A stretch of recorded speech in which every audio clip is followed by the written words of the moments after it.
Alright, we are back to another stream and the finale stream of Elden Ring. Hello, hello. We are here now to face off against our final challenge in the DLC, as well as wrap things up in the base game in general, along with this whole Souls Marathon we had in anticipation for Elden Ring Night Reign. We are 2 weeks early on this. Not gonna lie, didn't expect us to get through it that quick. Mostly because I don't know how to really anticipate marathons like this. But anyway. So, yesterday we made it through the ruins of Ra. And we went up the Erdtree. Faced off against Leda and her knights with one climactic battle. And with the help of Ansbach and Tillier, we came out on top. And now we are here to end the final bout one more time. So no dilly-dallying, let's get right to it.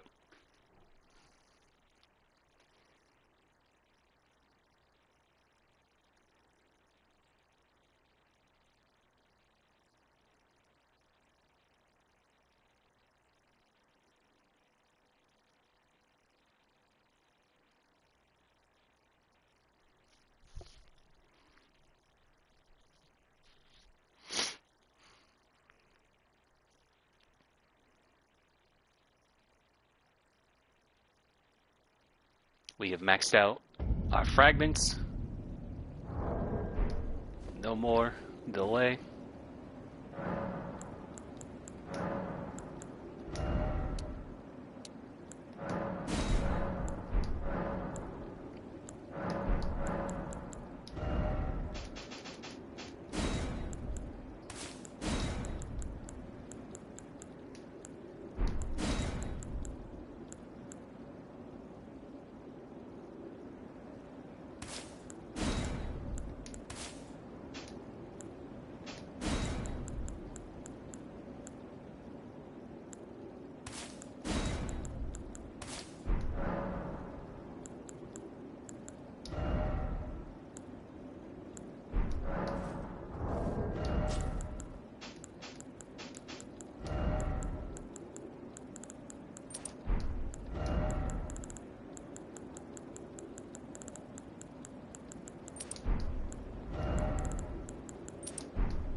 Also, we're going to try to do this by ourselves.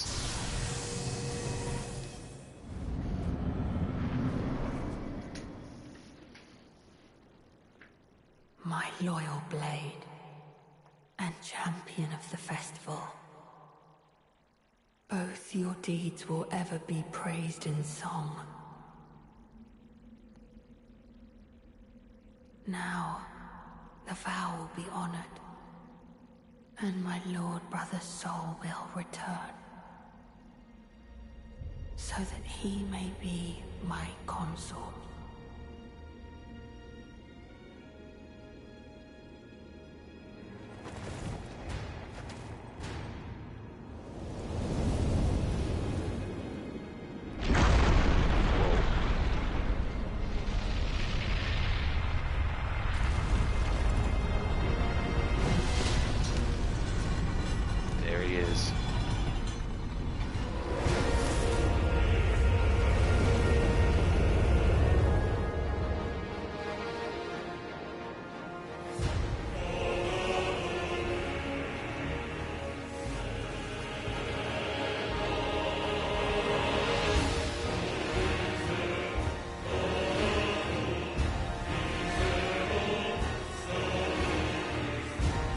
Promised Consort Radon.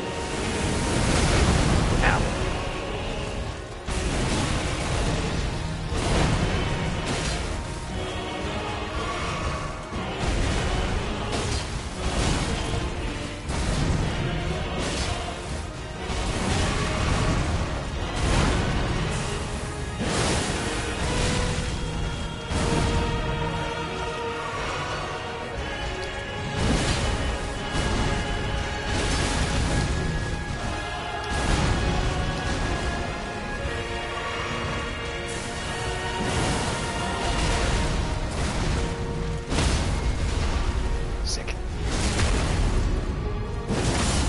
Oh dear, right into the fray.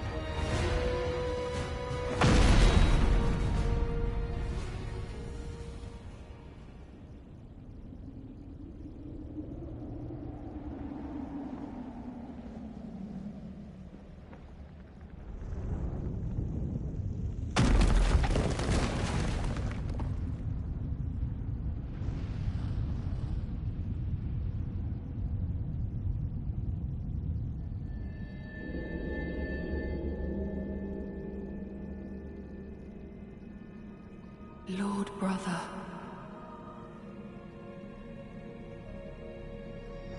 At long last you are returned.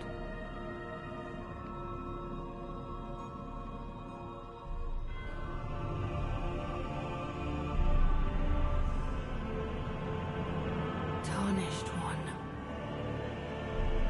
Aspiring lord of the old order. If you have known sin, if you grieve for this world, then yield the path forward to us.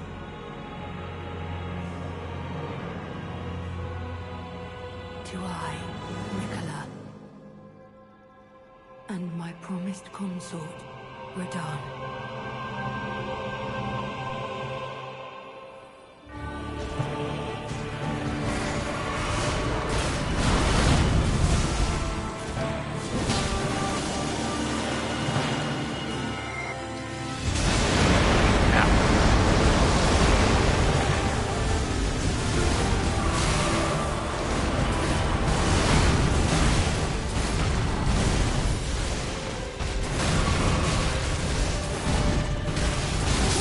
Ah, damn it.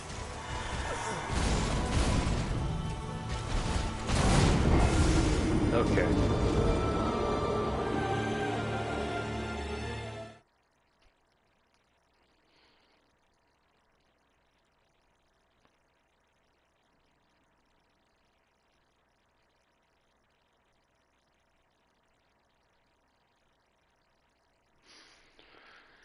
Oh, still tough in the second phase.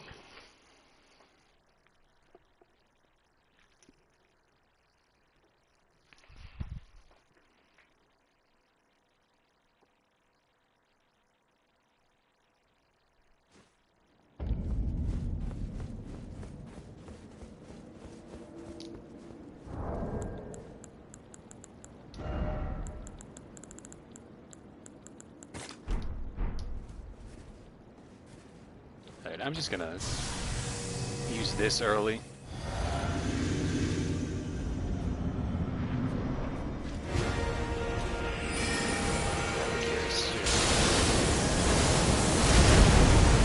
Well, I missed.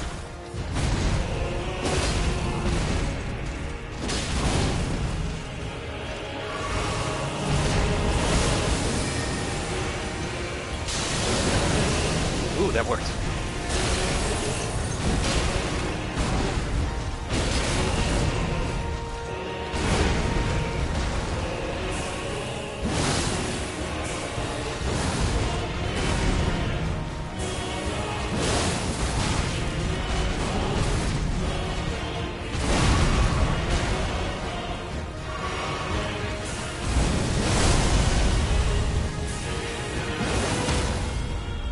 Right into the next phase.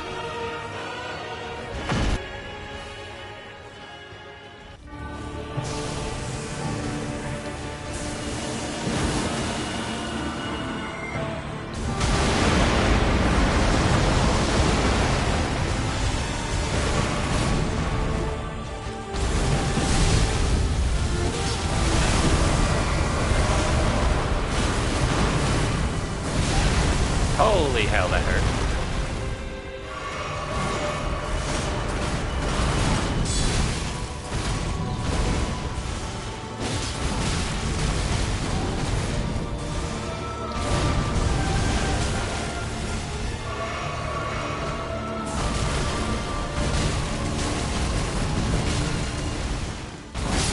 Ah, damn it.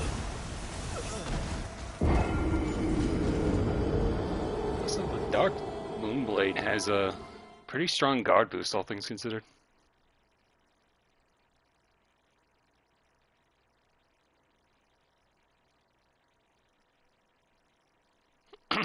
You can see why I wanted to do this first thing in the stream, because we're going to be here for a while. Or maybe I'll beat it in the next turn, in which case we have, like, no time to waste. We'll see.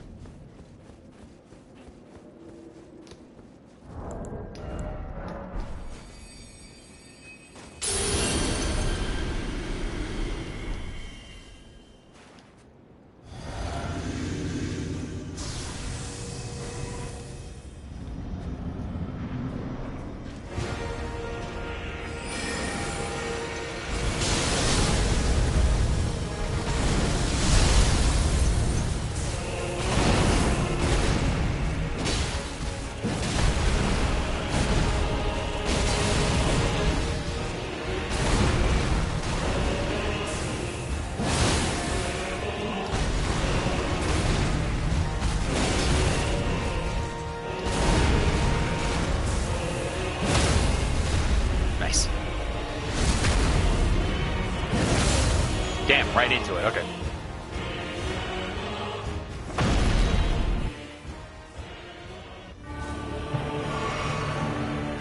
Why you over there? Oh, there.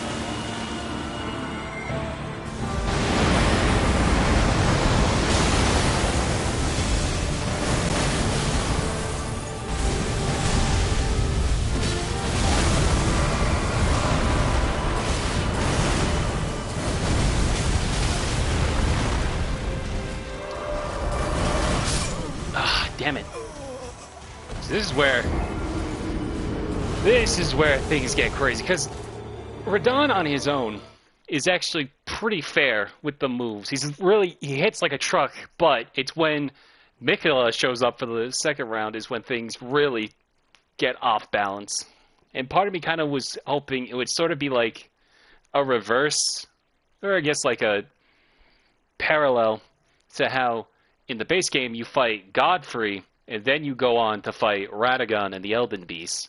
Because I kind of wanted to see what happens when we go through that gate, but lo and behold. Alright.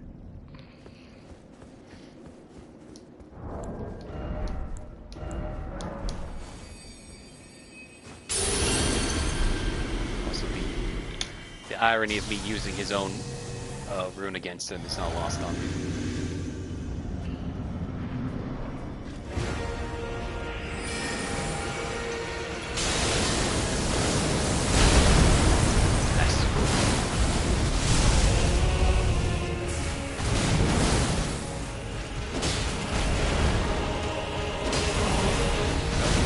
Blood magic.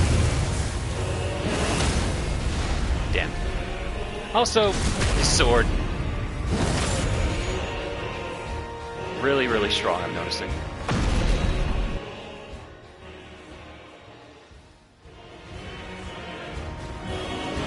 What, are we gonna go into... Did I hit skip too early? Okay. Okay.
Damn.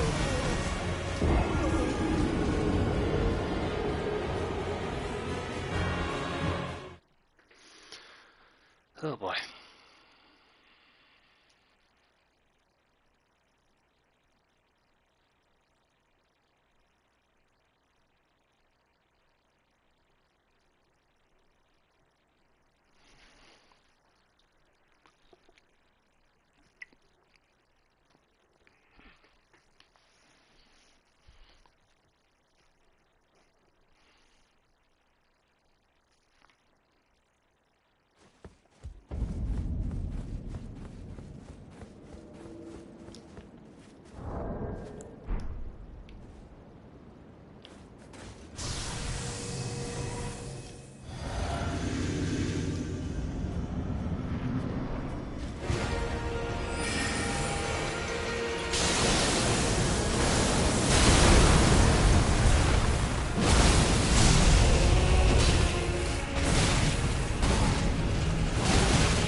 Ah, damn.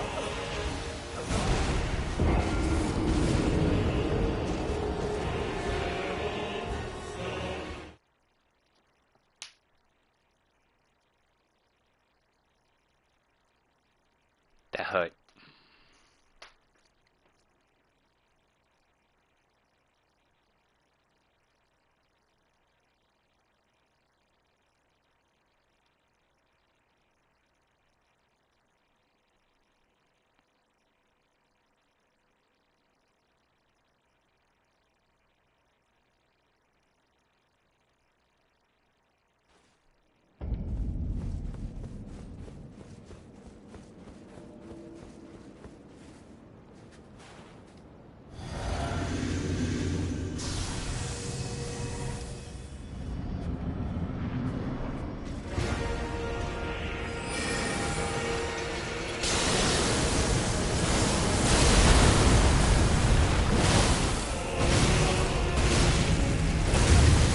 Okay.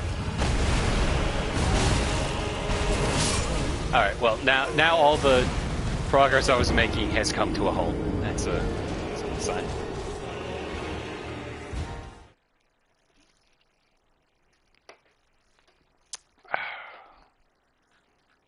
It's fine, it's fine.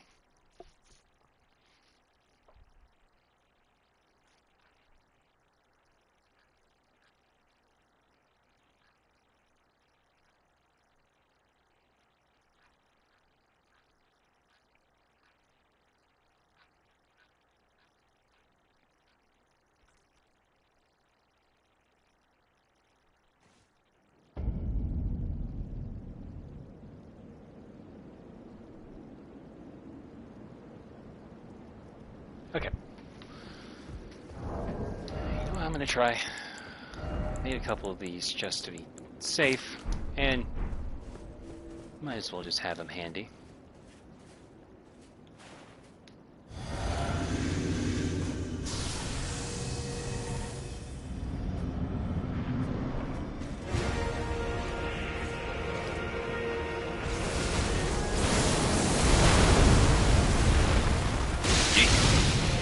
Got it.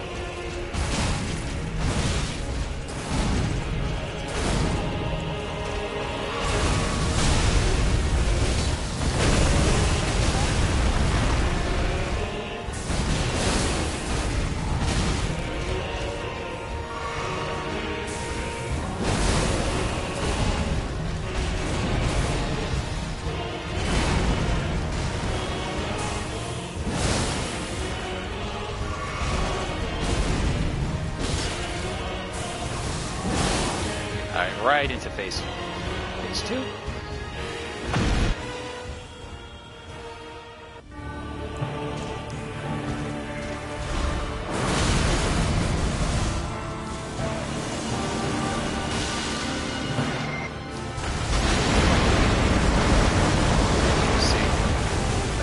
Proc it off. Okay. This is explosive.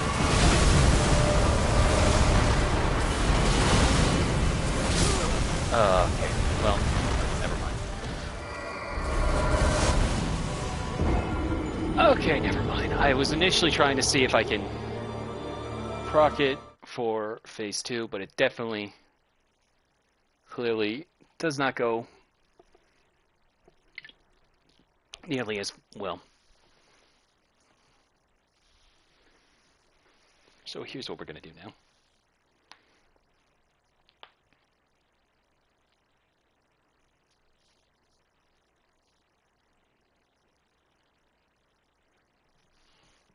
Because as fun as it would be to proc off the poison in phase 2, I don't feel like going to farm for more, so we're just going to stop with that. Then, let me see here.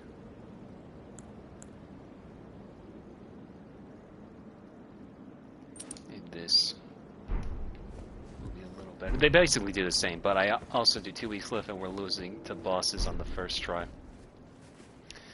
And Consort Radon is no joke.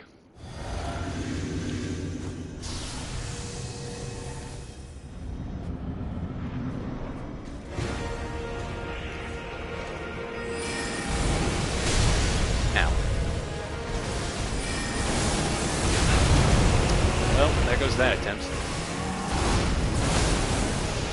Here's the next attempt, though. There we go.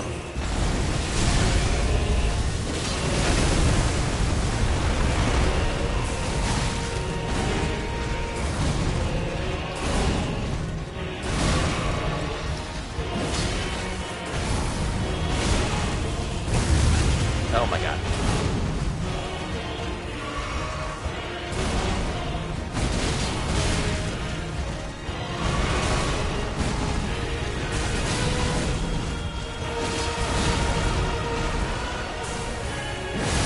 Doing so good earlier. Ah, dead.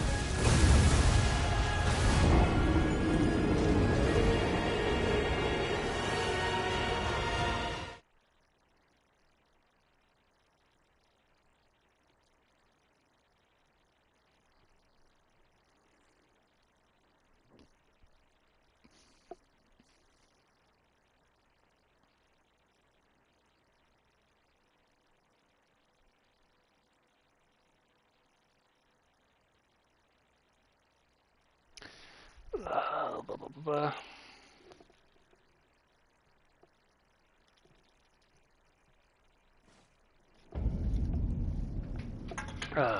Okay.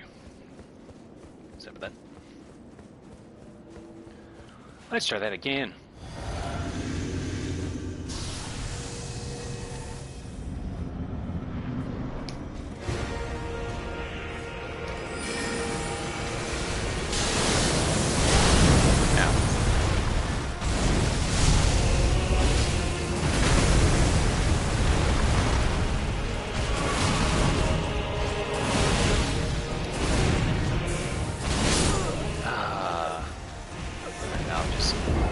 Glub it up.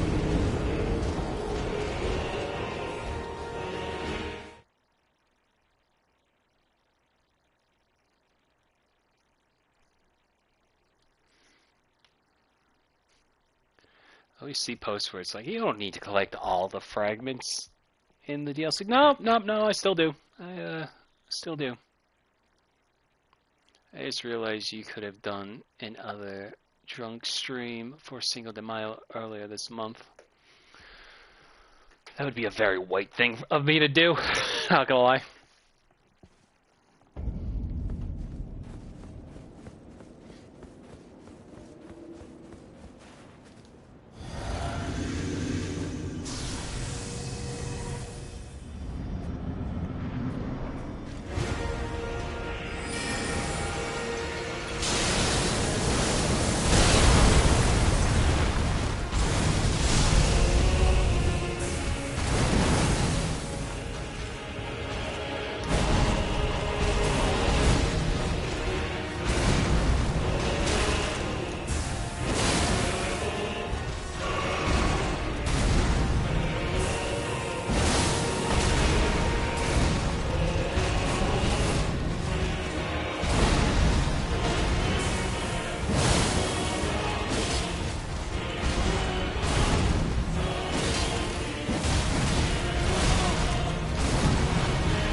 come on.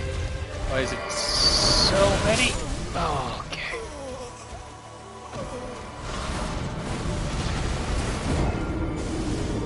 Today is a national holiday in Mexico. My friend from Mexico confirmed it's fake. Oh. How dare they? How dare they, not your friend, people who ever made Cinco de Mayo, make it up.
So it's also fake. My dad went to Ireland, St. Patrick's, and no one celebrated it there.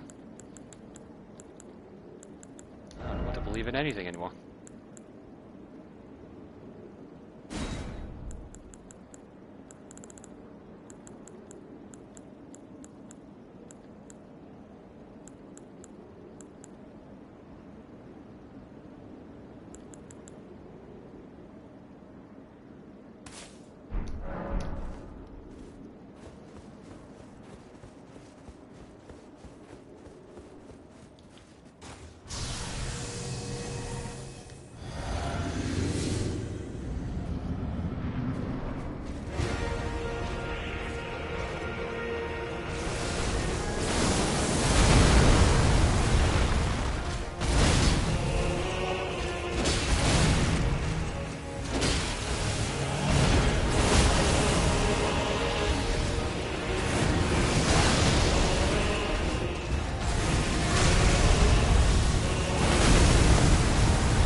Okay.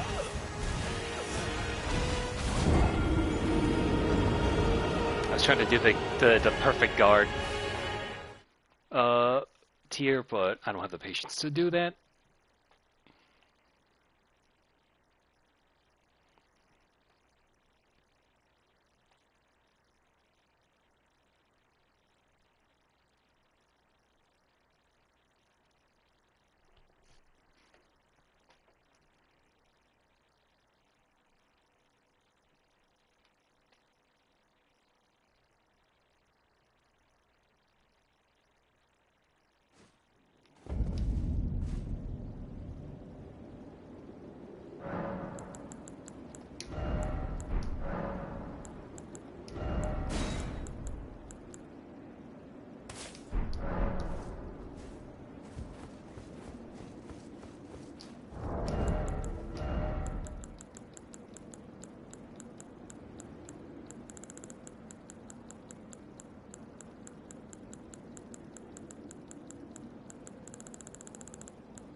Frolic Holidays.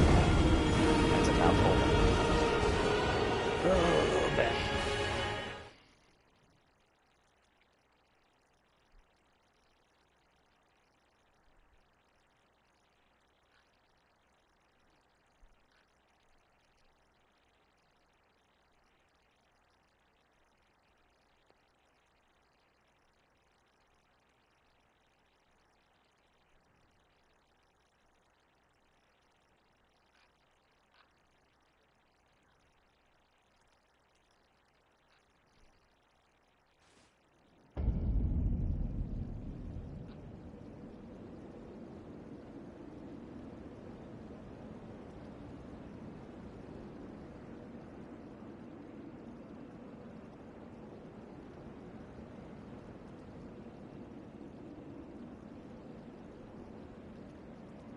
Okay. Looking for humbug. I'm the special of the day. I understood that.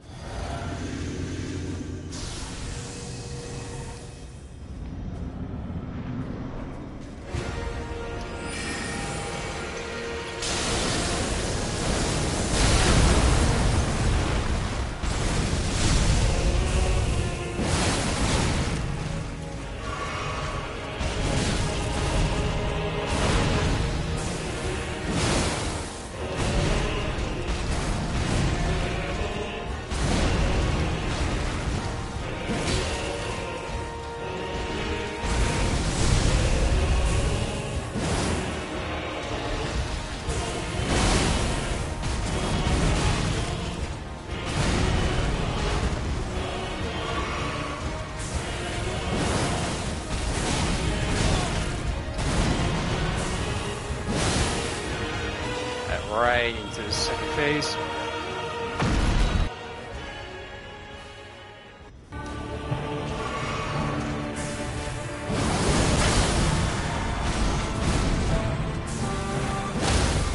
Oh shit, carried over.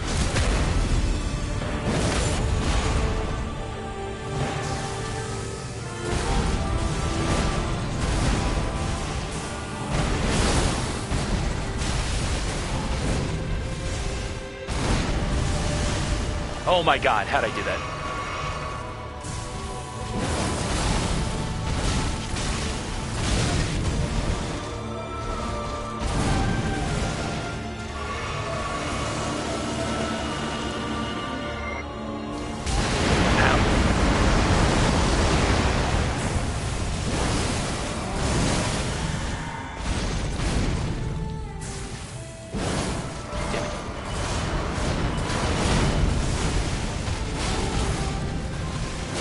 Oh man, I got him almost that time.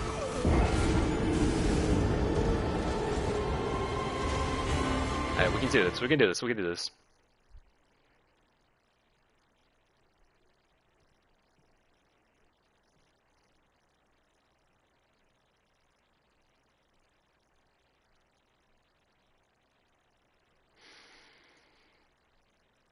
Whew.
I'm dead.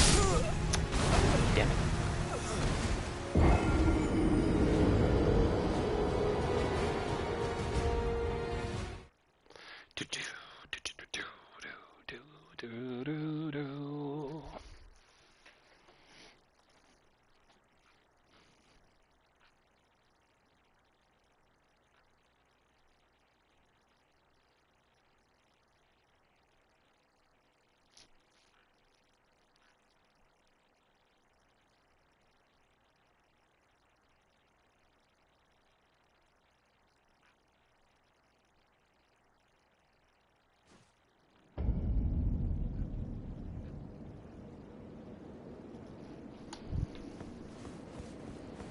Out of spirit bombs.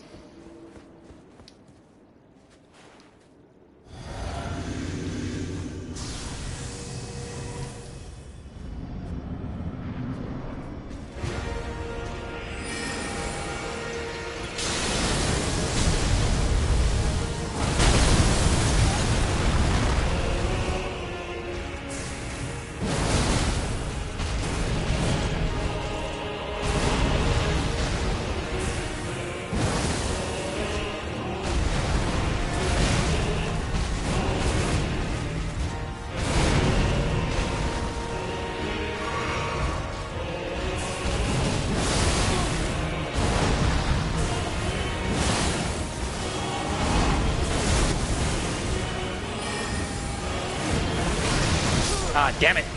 I did too late.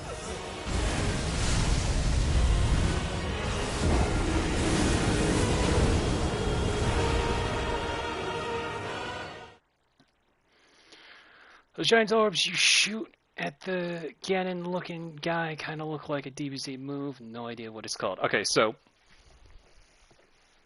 I'm assuming you mean the Spirit Bomb, which, yeah, it's pretty much kind of what it's like. And yeah, Radon literally is just like what if Ganondorf was made by the Zelda team, or the FromSoft team.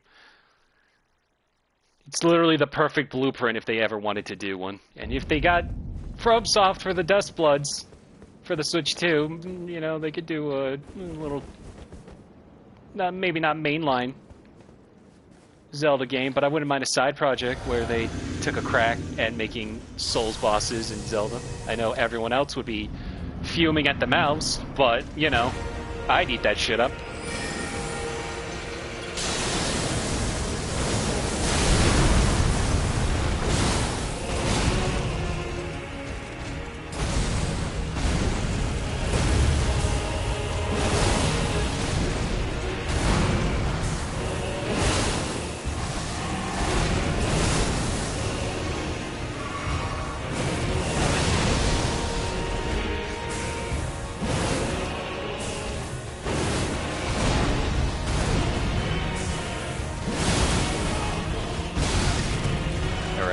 Stamina.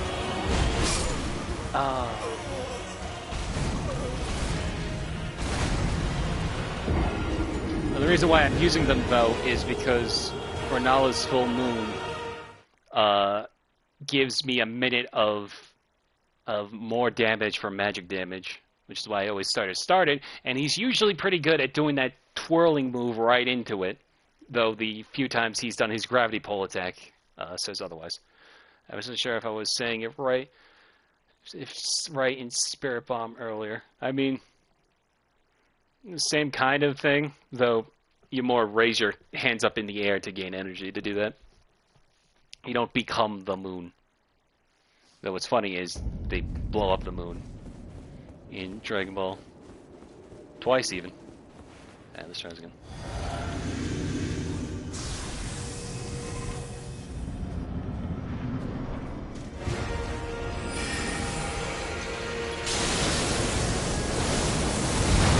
I missed that time.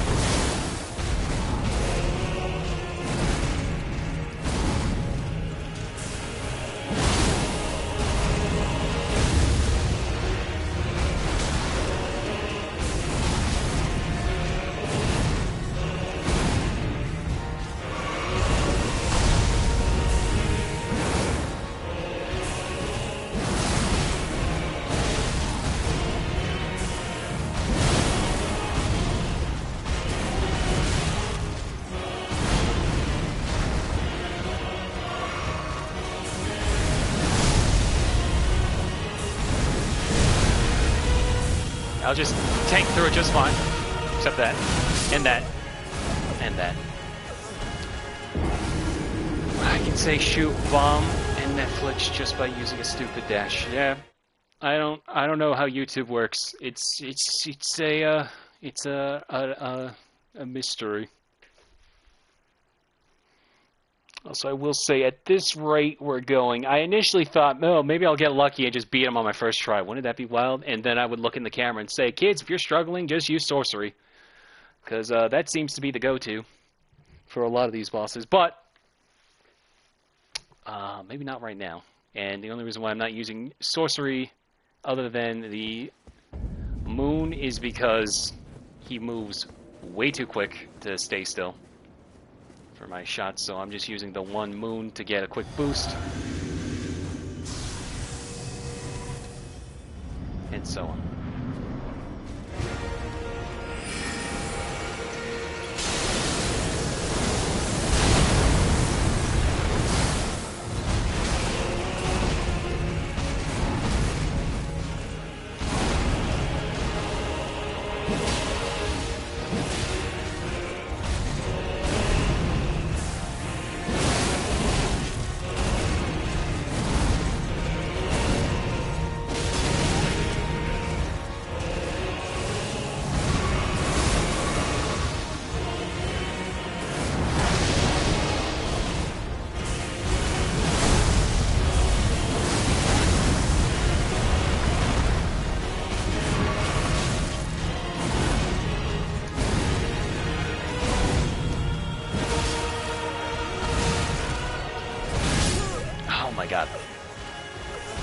Did you hear that Max is getting named back to HBO Max? Everyone on the internet is giving it a collective lol. Yeah, no, I saw that. I'm like, okay, do we now, out of spite, like how we originally called it HBO Max when it went to Max, do we now, out of spite, it going back to HBO Max, calling it Max instead?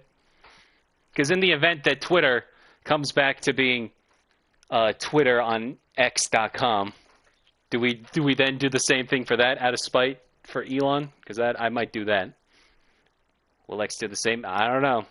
I don't know. It needs to like go down the toilet even further for it to really work out.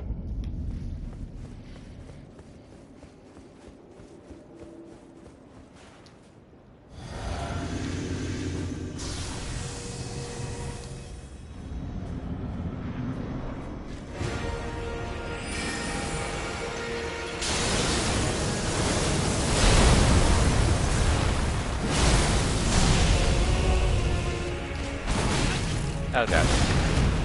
Back to Disney MGM Studios. It was so weird that it was called that in the first place, in hindsight.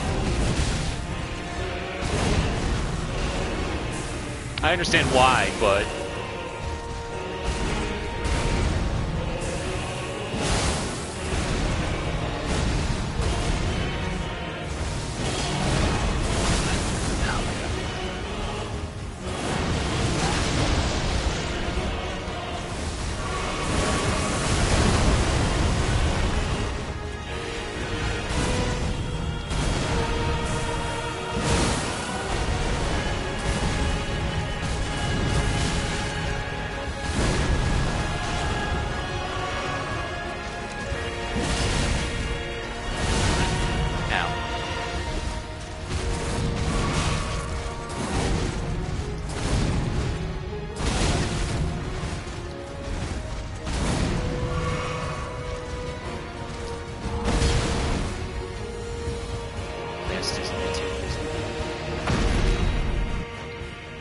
Okay.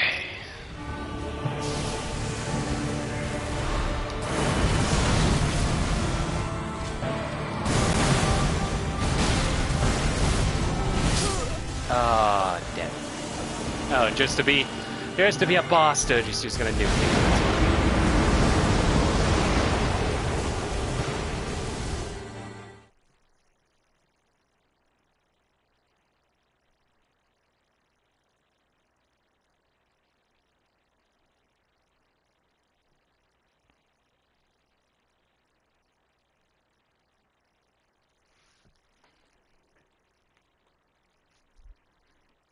Excuse me. Heavens.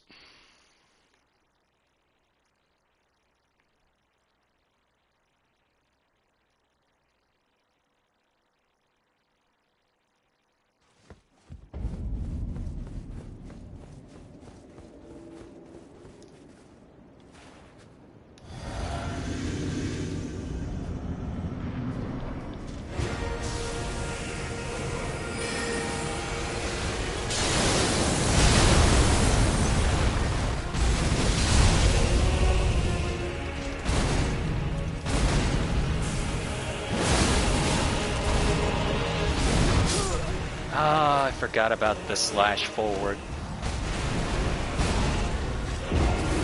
Oh boy.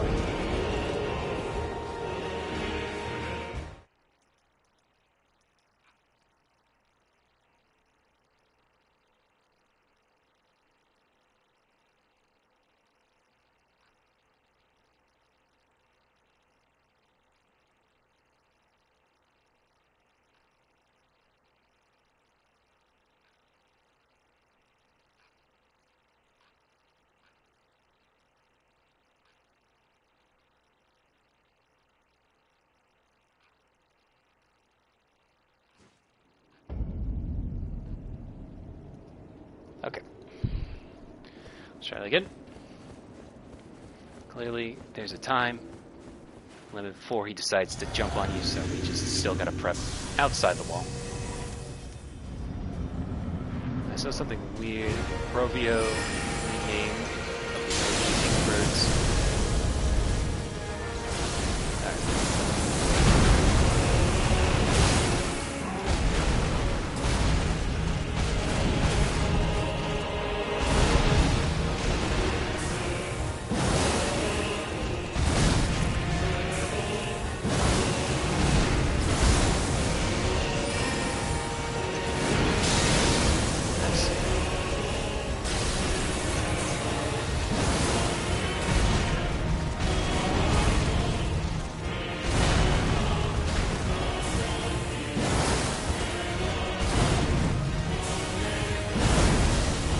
Right into the next phase.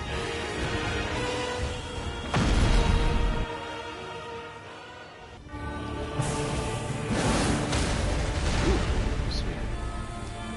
Oh no, no.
I saw something weird. Rovio rename of the OG Angry Birds to Red's first fight to make it less likely people would find it at the end of Angry Birds App Store searches. Oh, Red's first flight. I misread that for some reason.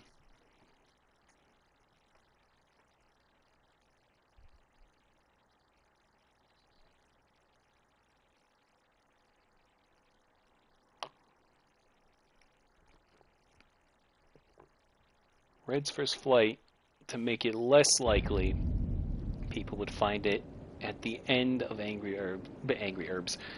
Birds app stores. Wouldn't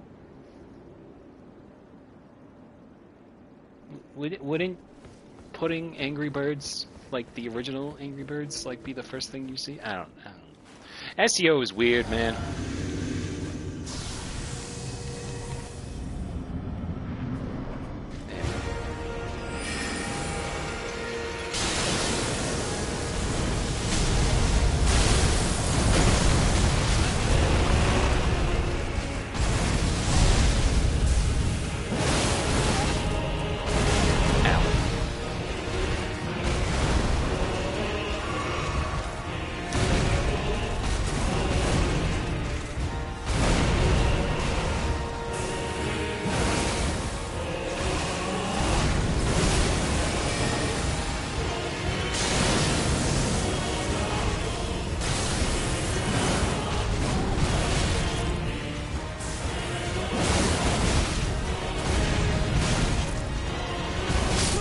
Ah, balls.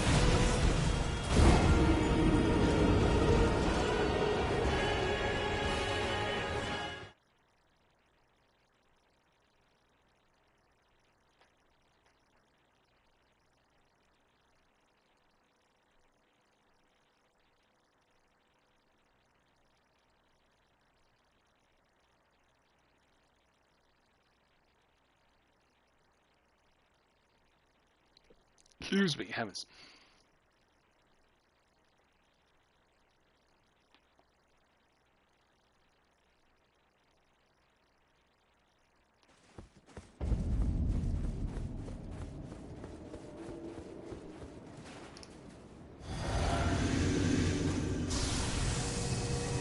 Let's try again.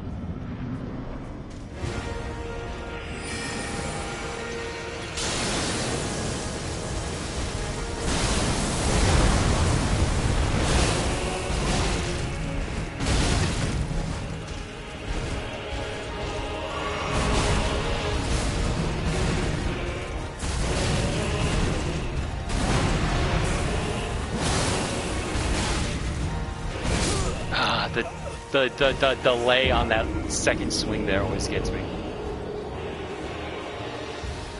Blah, blah, blah, blah, blah, blah, blah, blah.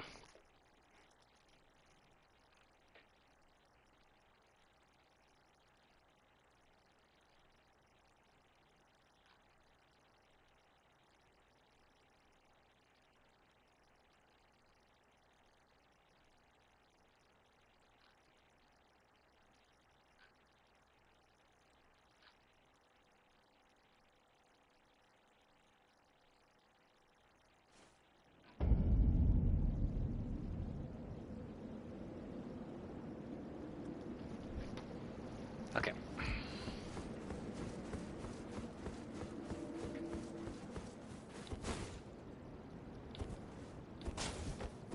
Okay, didn't realize using R2 or L2 would also count when swapping weapons.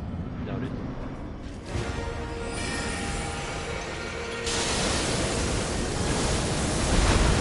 I missed.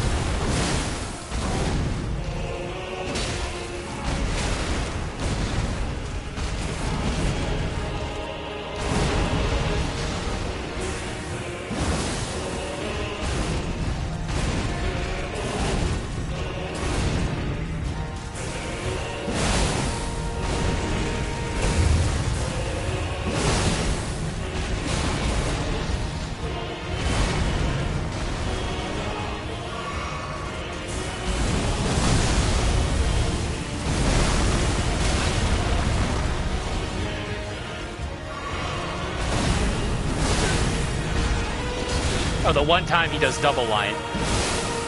That's fun.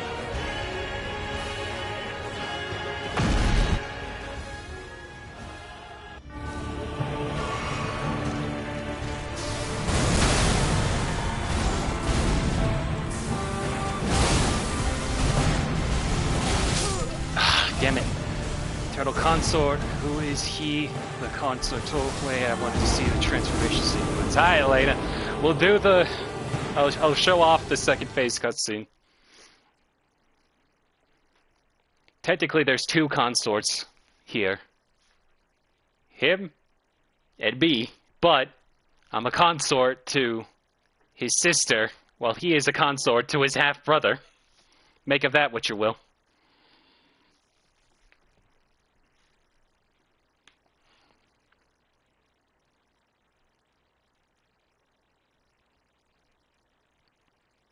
That one thing's coming out of the ground. He's gorgeous.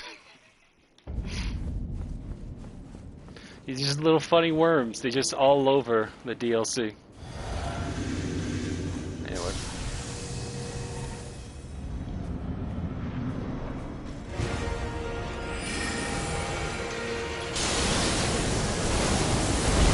I missed.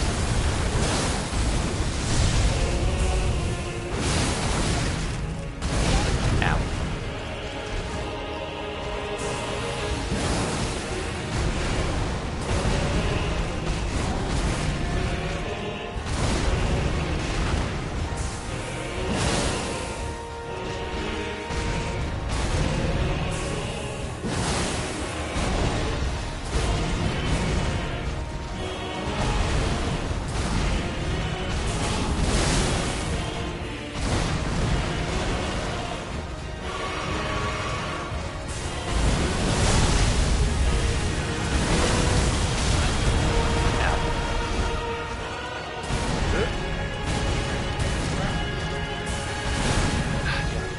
Ah, damn it. Ran out of charge. It's fine. Anyway, we'll show off. We'll show off the cutscene. Nothing is sacred. Incest, wincest. Yeah, it's, you know, almost like Greek mythology at some points.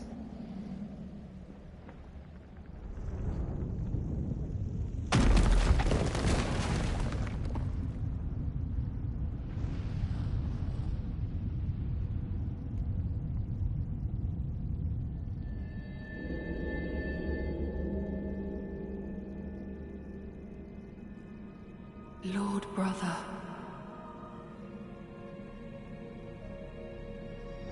At long last you are returned.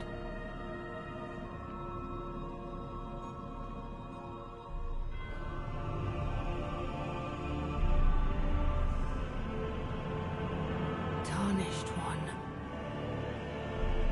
Aspiring lord of the old order. If you have known sin, if you grieve for this world, then yield the path forward to us.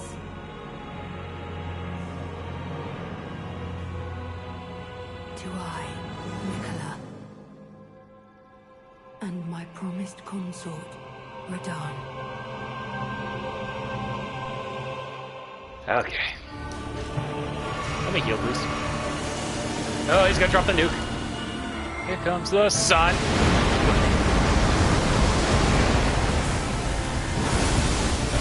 Oh god. No, get off of it. No, get out of my head. 1,000-year voyage guided by compassion. No.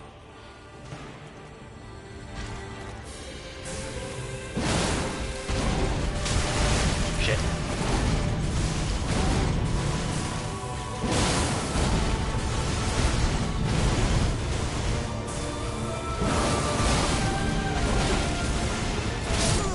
Damn it.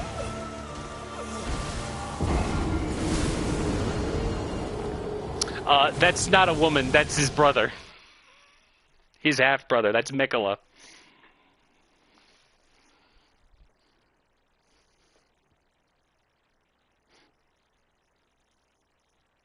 Yeah. That's the one that Moog put in the weird coffin. He's a very pretty dude.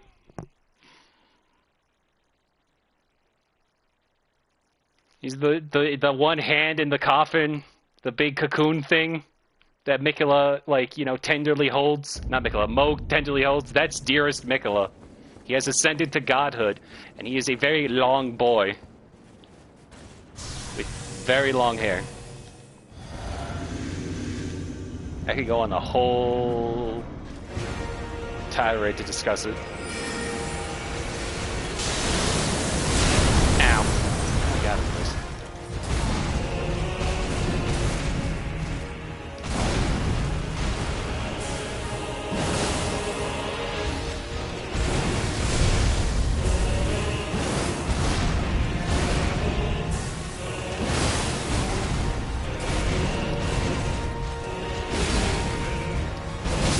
Ah, damn it.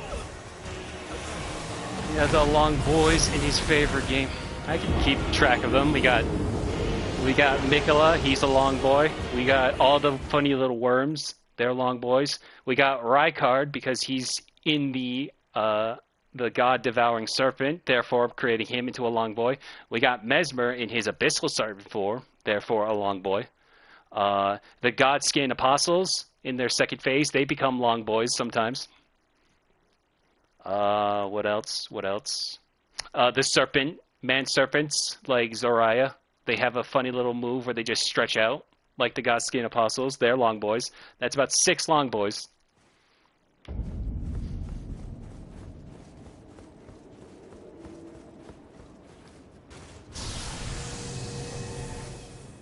I know it's annoying, but can I see the cutscene one more time? Alright, hang on.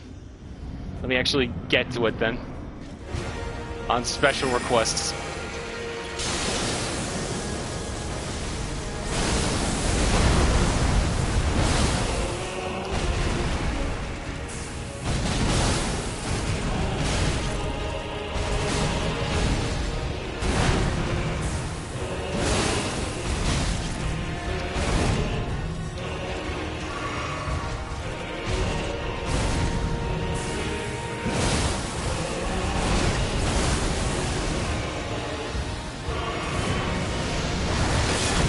Okay, that was not a good idea. Okay, what knocked him down?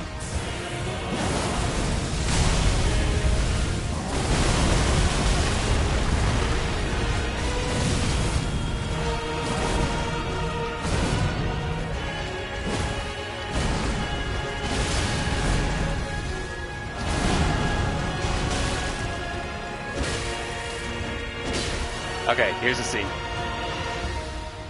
What is a long boy again? A long boy is just someone who's very tall, but not, you know, properly distributed. So usually like a torso, but tiny little legs and arms.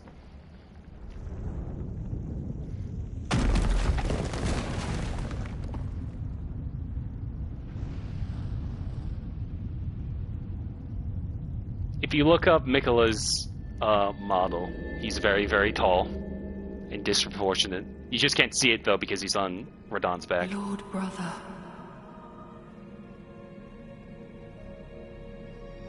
At long last you are returned.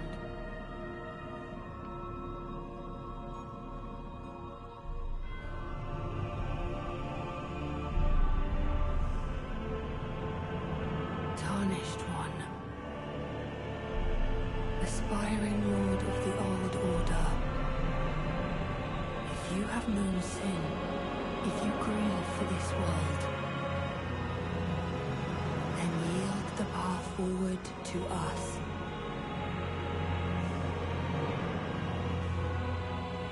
To I, Mikola, and my promised consort, Radahn.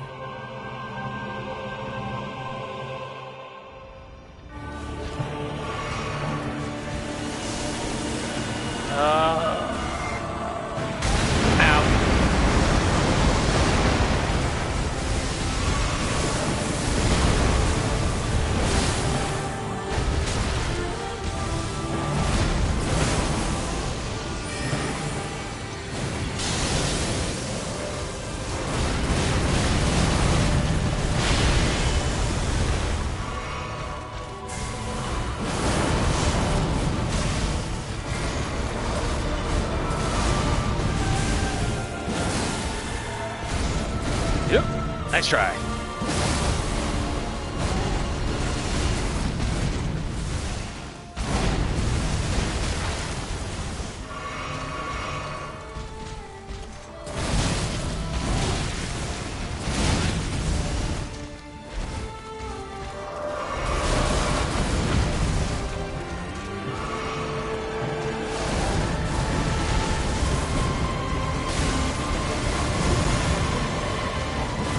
Shit.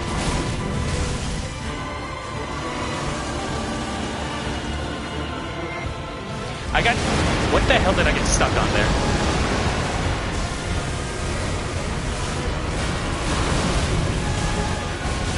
Oh, come on. Damn it. Okay, now I guess... So Mikola is Radahn's brother. So here's how it works. Every demigod is technically related in one way because America... split off into two families. One on the side of the Golden Order, when America married Godwyn, Godfrey, the first Elden Lord. They had 3 children, Moog, Morgoth, and Godwyn. When America left Godfrey and married Radagon, they had twins, the twin prodigies, Mikola and Melania. But before that, Radagon had, with Rennala, Ranni, Radahn, and Rykard. And then Rennala has her older sister R'hllana, and then Mesmer is also the son of Marika, along with Melina, and possibly Radagon in that regard. And then you have half-brother Malekith on Marika's side. There's a whole lot of George R.R. Martin, GRRM names in this game. Sometimes become hard to keep an eye on.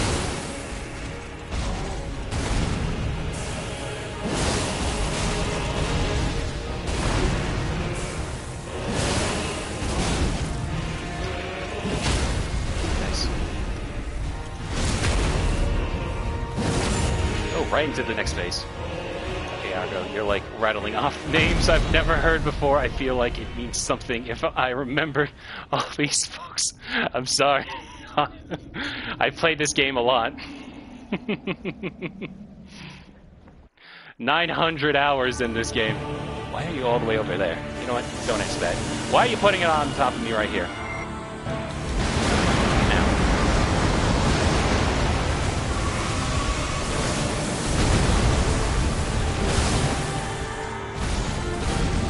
Nice try. Okay, what? Okay, that's fine.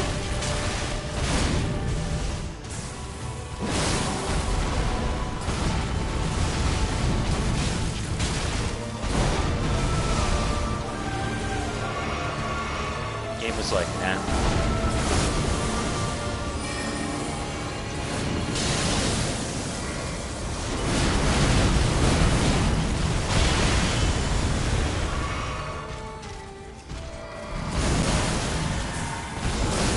Shit. I promise you, 1,000-year No. voyage guided by compassion. I don't believe you.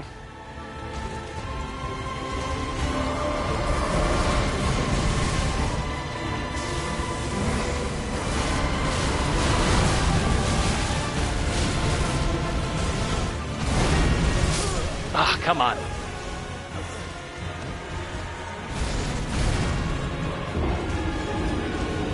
I don't know what happened where I went through the hitbox that one time. Game was like, oh, you got a real good crit on us? First try? Psych. Alright. I was worried that I was going to be able to one-shot this because, you know, I'm so good at Elden Ring, you know. But this is one of those reminders that even in the end game, this is when you have all the fragments to improve your attack damage and defenses, even in the DLC, Consort Radon is no joke. Such hubris. I can rattle off rat trivia, go for it. By the way, did you see the funny little rat and monkey game I sent you? It's the coolest rat fact that you know was one.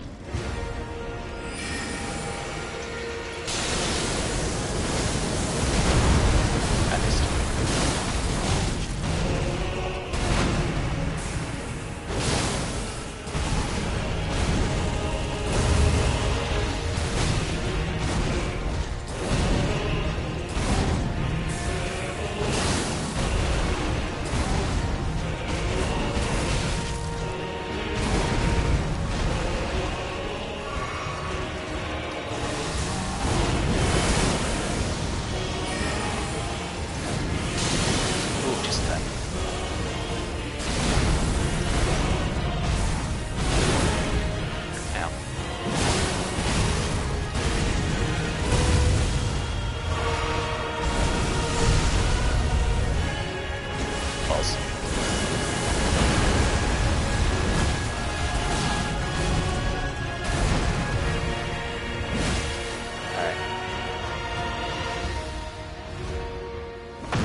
Like a common concept you've been kicking around forever.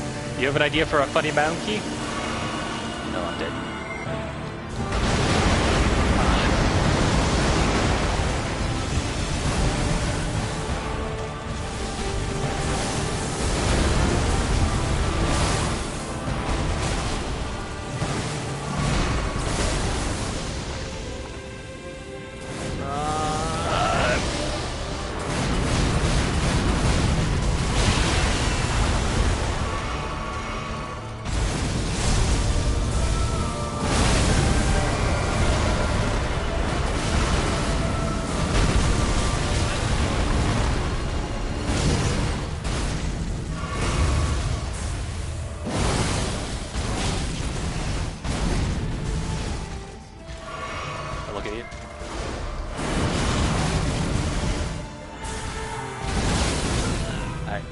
It's fine. Promise you, 1,000 I'll eat the one random hit.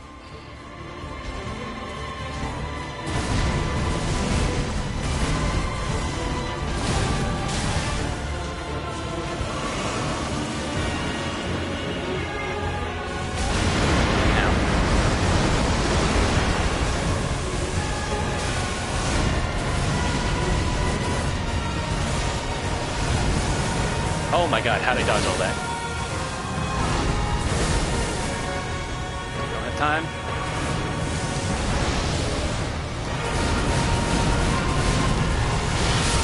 Oh, come on. Oh,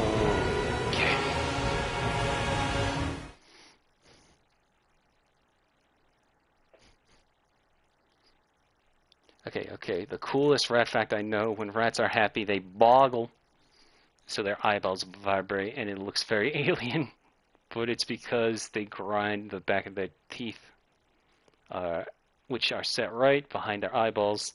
That's probably my favorite rat pack. Another one is rat pack. Rat fat.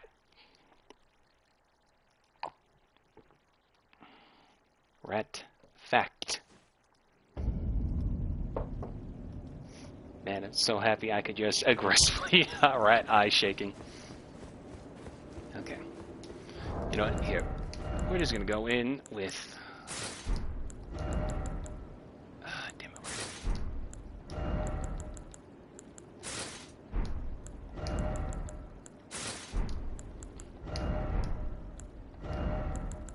It might take a little while longer now to start hitting, but we need... Oh, damn, even with that. Oh, damn, even with that? Wait, hang on. I just realized.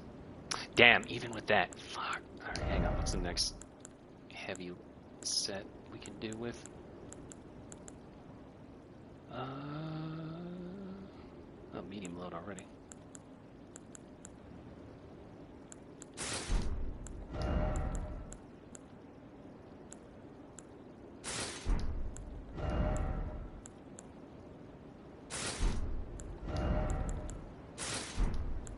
Okay, now can I get away with just...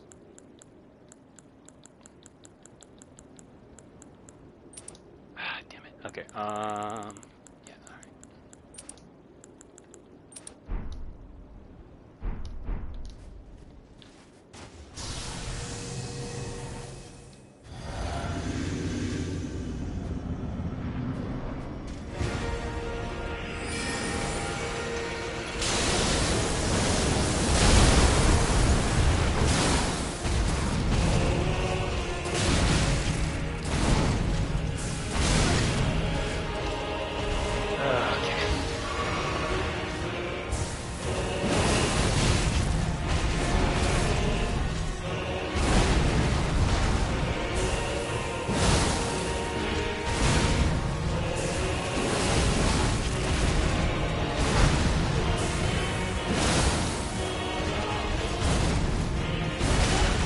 Damn it.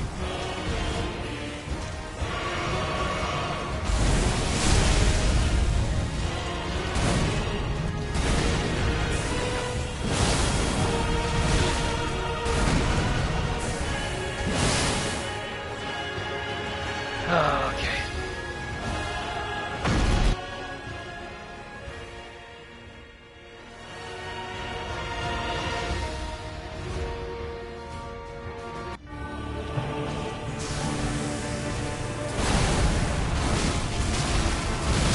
Oh my god.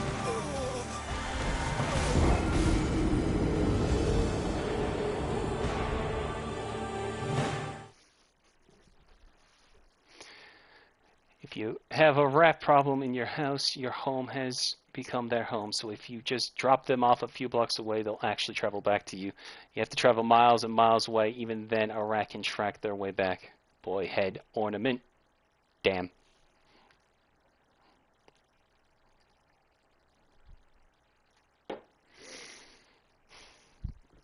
Okay.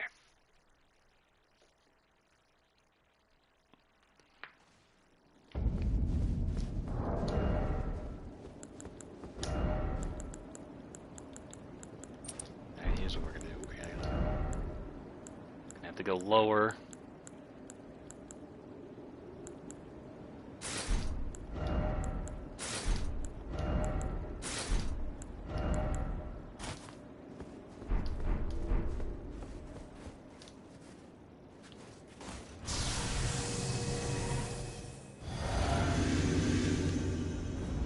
Yeah, this I believe in you. Thank you, Aleda.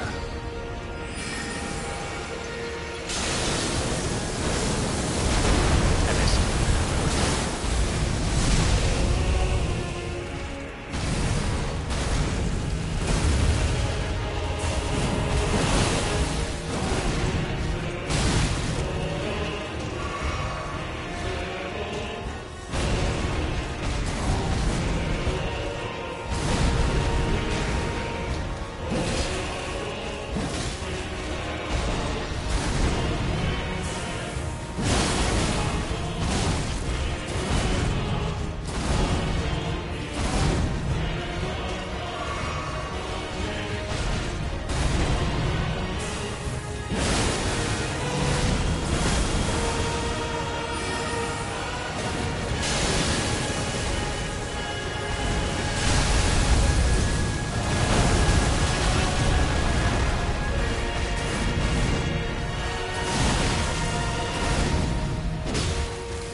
Okay. Okay. See, that can be nice. Of course, of course.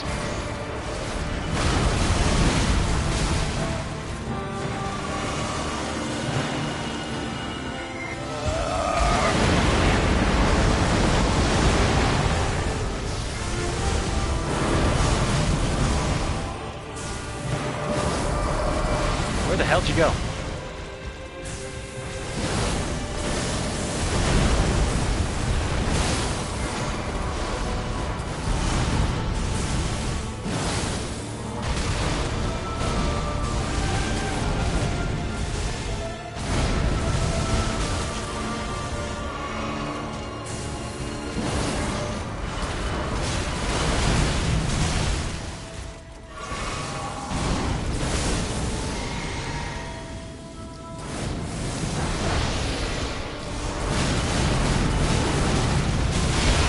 Oh my god.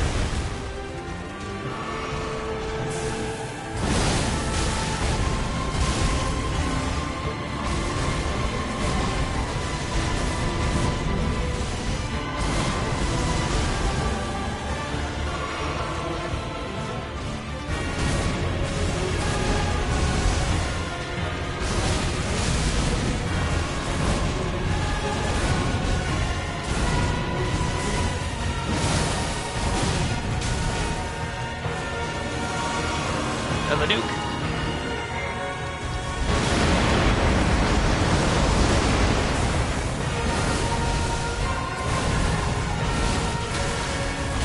Oh, come on.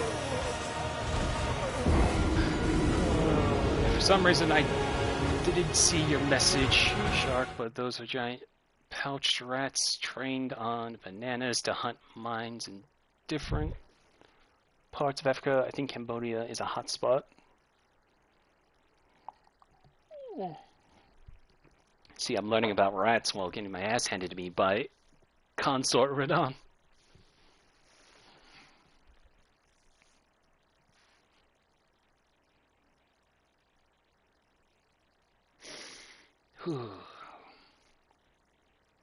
I was initially going to be like, oh man, if we finish early in this, what I'll do is do an early start on my idea of what we're going to do in the 2 weeks before Night Rain comes out. I figured we might as well go back to Armored Core, because I figured that's going to be the next game I want to try to platinum.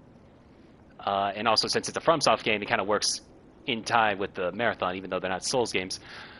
I thought I was going to maybe do that tonight, but we are already past the hour mark, so yeah. You're going to wait till Monday until we start that. Anyway.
Okay.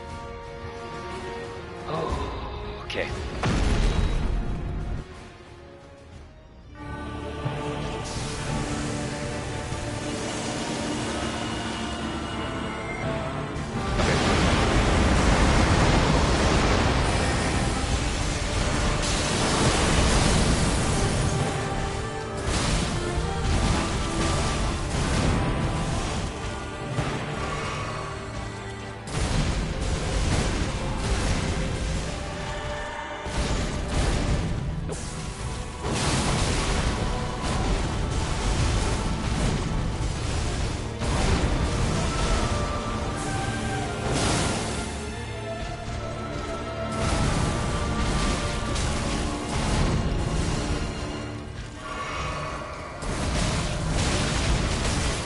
can't see. Oh my god.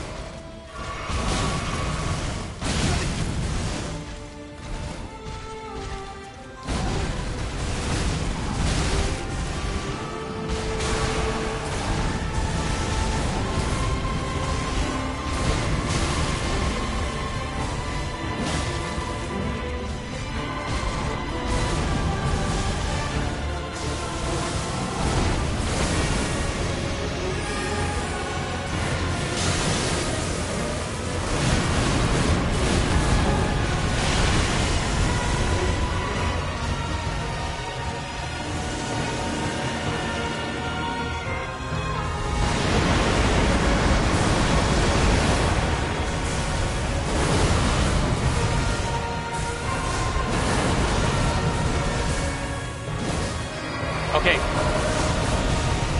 Why at that moment does he decide to just become untouchable?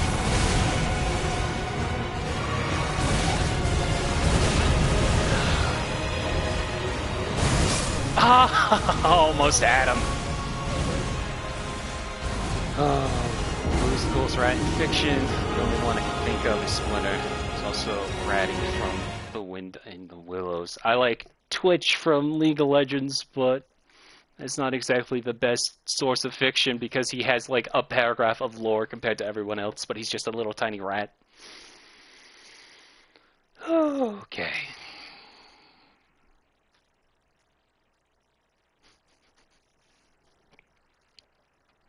I personally prefer when Splinter is still Omato Yoshi because the connection between Splinter and Shredder goes a bit deeper in that regard, and I feel like that's a connection that's lost when you make Splinter a rat from the beginning instead of a man to become a rat. Plus, it goes into the whole like tidbit about like who's truly a monster and who's truly a man when you connect like the whole Splinter versus Shredder thing. But that's beside the point. I'm shaking from all those dodging I was doing. I think Remy will always be a special place to me because he's an artiste. That's true, too. Anyway.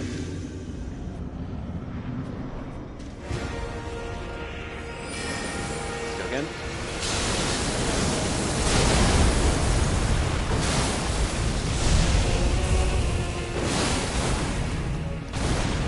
Oh my god.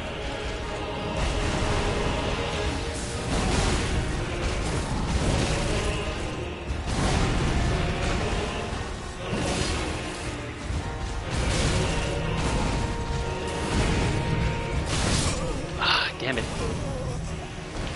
Okay.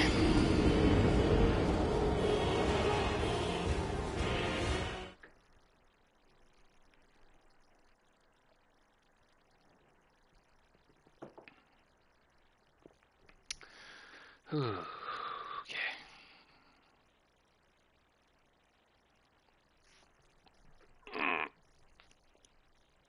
I'm good.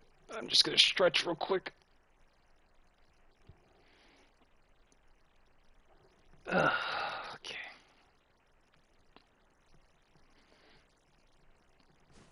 Okay.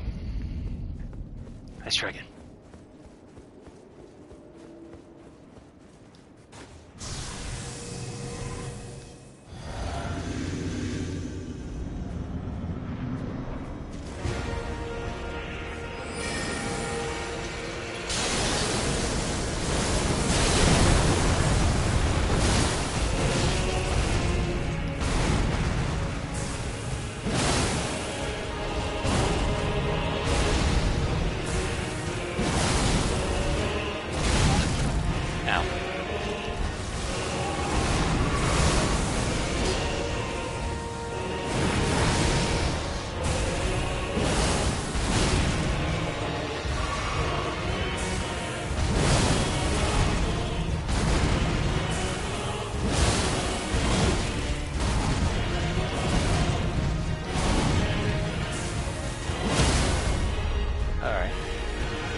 Broke his posture right into it, so that means it restarts into the second phase.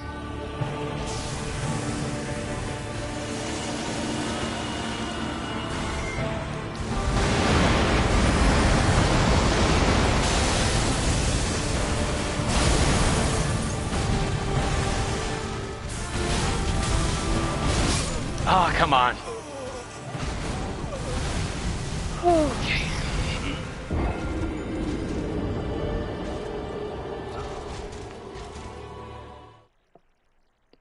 All right.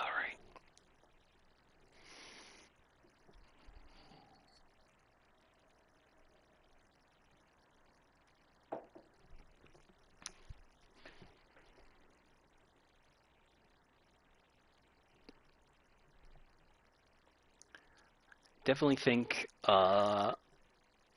this is obviously their toughest boss that they've made in this series, and I think we don't need to go this hard, at least with the flashy visuals, because part of it is making it difficult to see half the time because I just see the long boy's hair on top of him, so it's sometimes hard to see what moves he's doing, but I've gotten a pretty good idea so far of what he's about to do.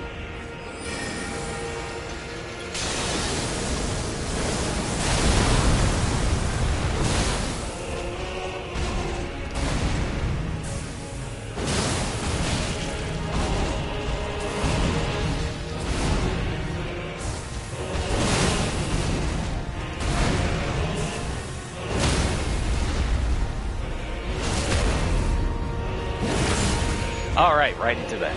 Okay.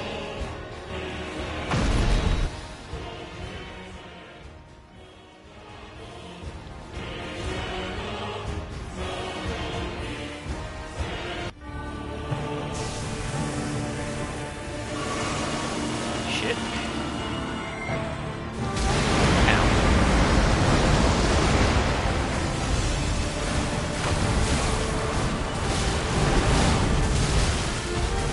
Okay.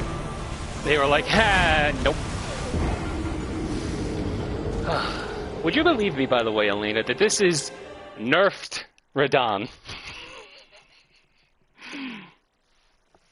They nerfed a couple of his openings, so he has a bit more free time for me to hit him compared to what he was in the DLC originally. Nah, you're not making me nervous.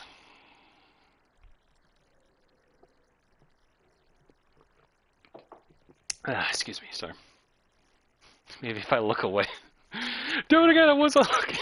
It's gonna be what you're gonna say when I beat him.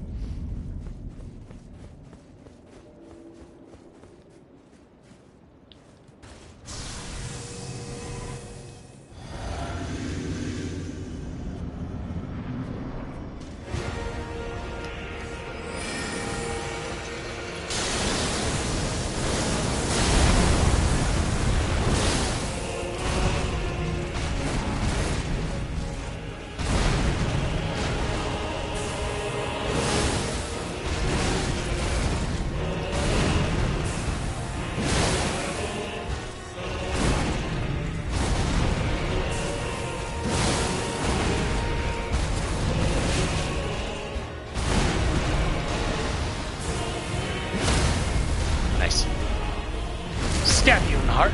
And, yep, right into the crit, into his next phase.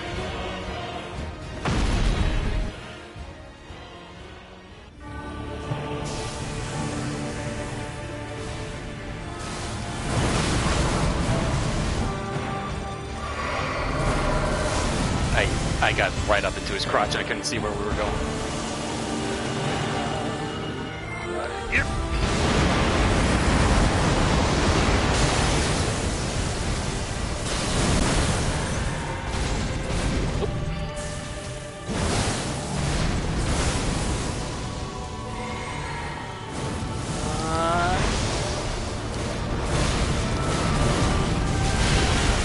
Okay, not bad.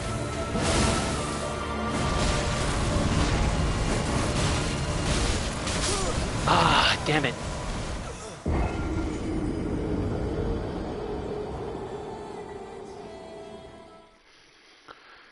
Okay.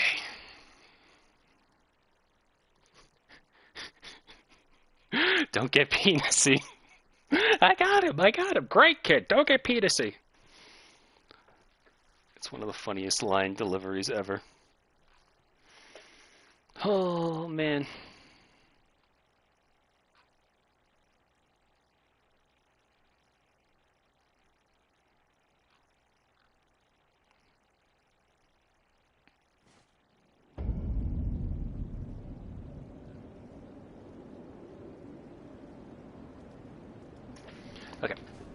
Let's try again.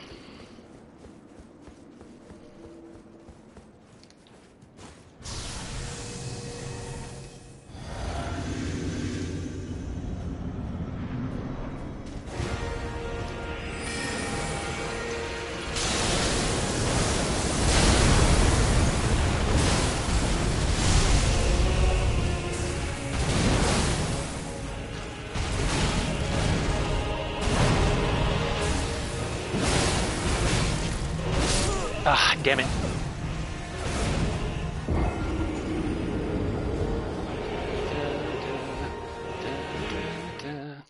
I'm just happy that you get the reference. I know Family Guy Star Wars.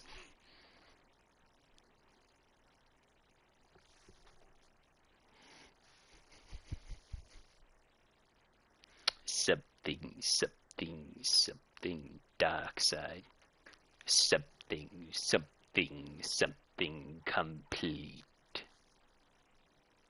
There was apparently, I forgot which country this was in, but apparently when they were airing the Empire Strikes Back in that, not Empire Strikes Back, Return of the Jedi, when they were airing that, they, for some reason, at the end of, like, when Luke and the Emperor have their back and forth, your overconfidence is your weakness, your faith in your friends is yours, or whatever. When the Emperor sits in his chair, they cut to, like, a hand floating around. I missed it. And looking like it's doing the Force magic to bring in, like, a ginger ale or something. And I'm like, this feels like a gag they would put in the Family Guy parodies.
Okay.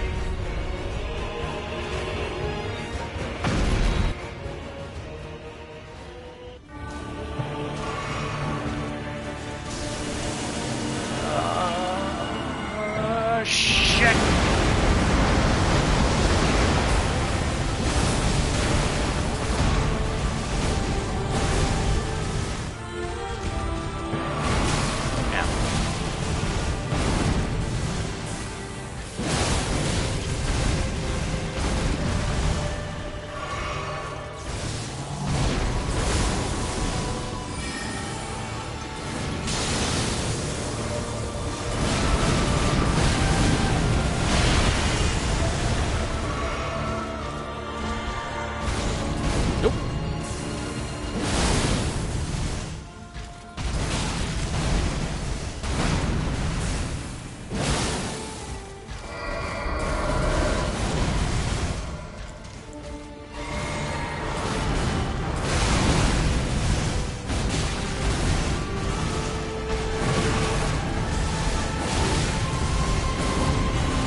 Just sneaking behind his giant hair. Nope. Ah, damn it. I'm trying to remember, there's a certain point where he's supposed to do his super dive bomb move. And I feel like it's supposed to be around once we get close to his name at the edge there, but he hasn't done it yet. They nerfed that also.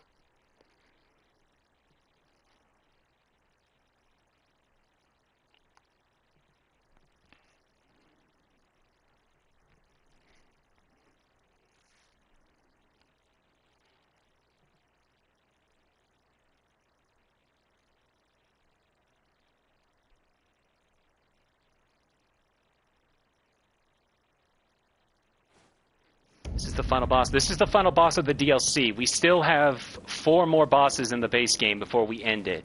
This is why I wanted to do this fresh start for the stream, so we don't have to worry about the end game later on.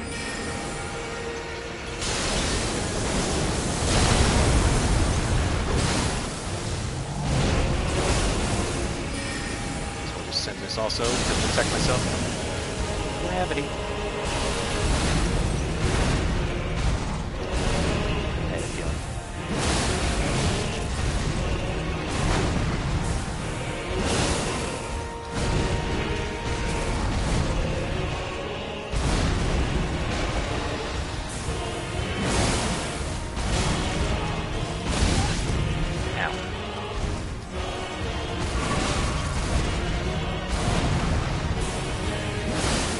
Okay.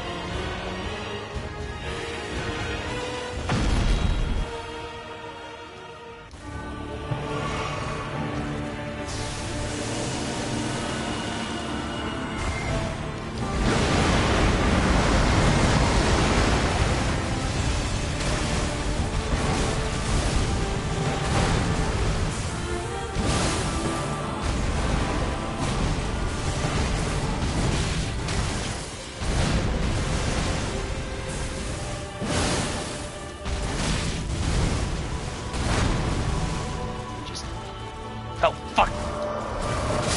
Ah, fuck me, I forgot I was on the cerulean flask. God damn it.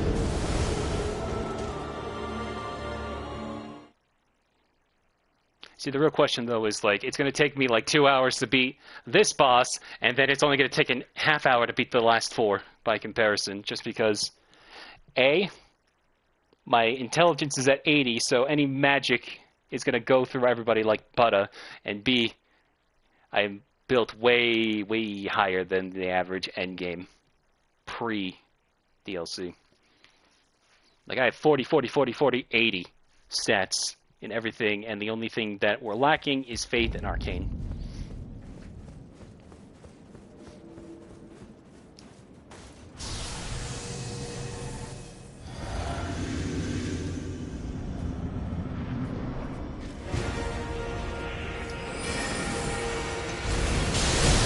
Okay, that's fine.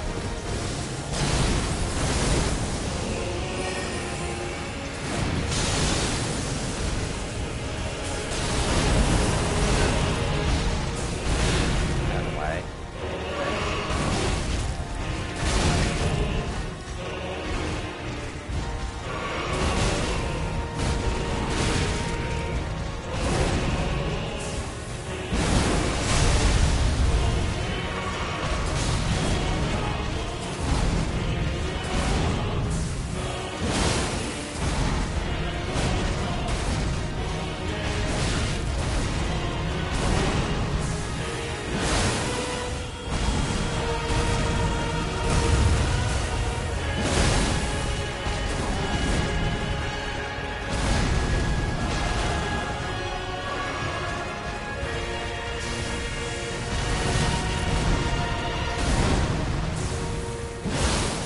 Okay.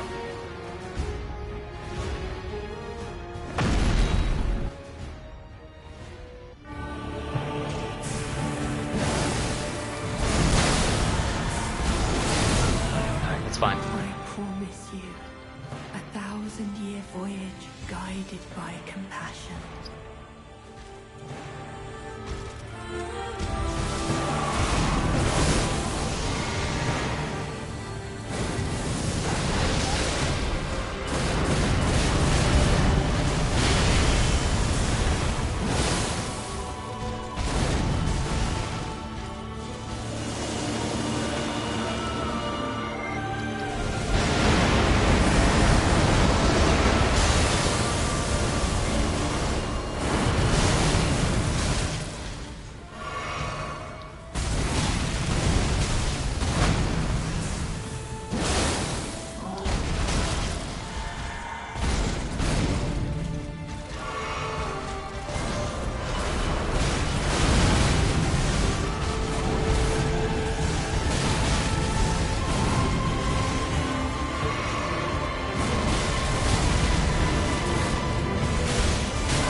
Damn it.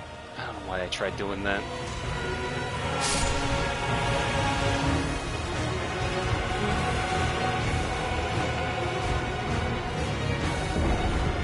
Heart stolen.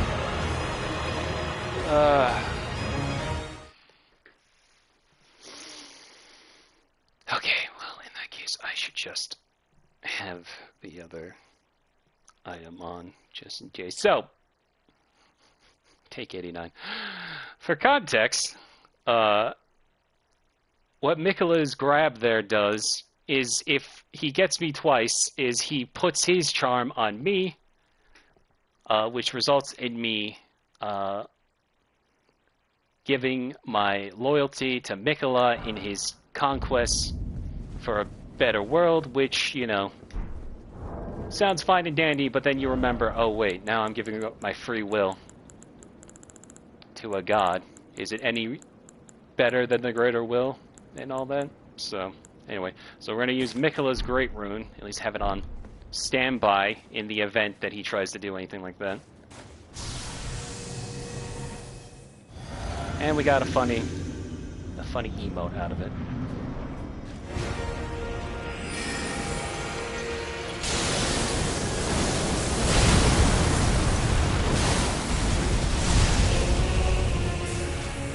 Missed.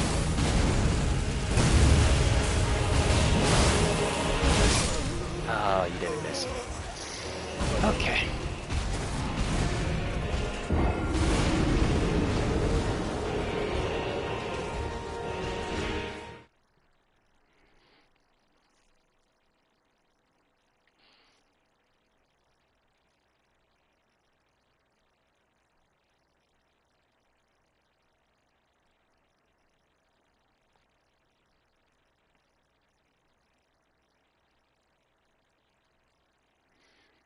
Ooh.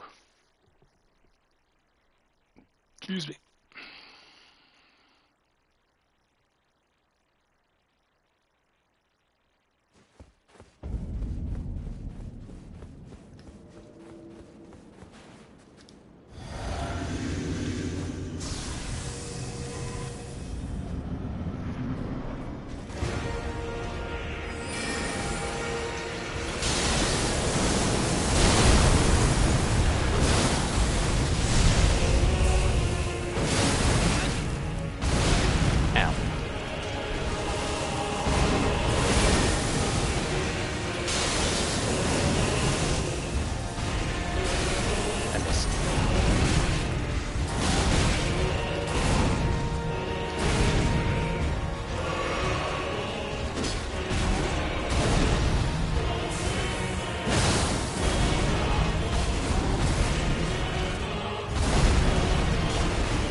Okay.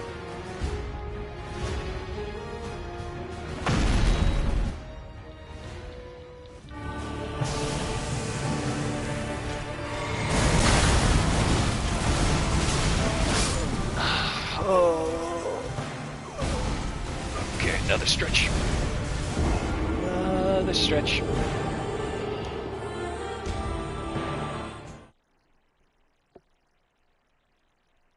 Ooh, okay.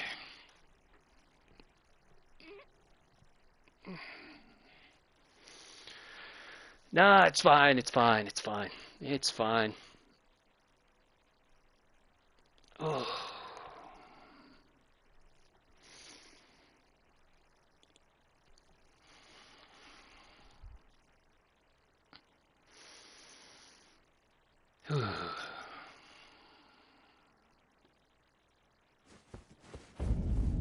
Let's go again.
Okay.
Alright, I'm just gonna take a quick minute to get myself some water. I will be right back. Here, babe.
I forgot my water. One sec.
Okay, I'm back. Sorry about that.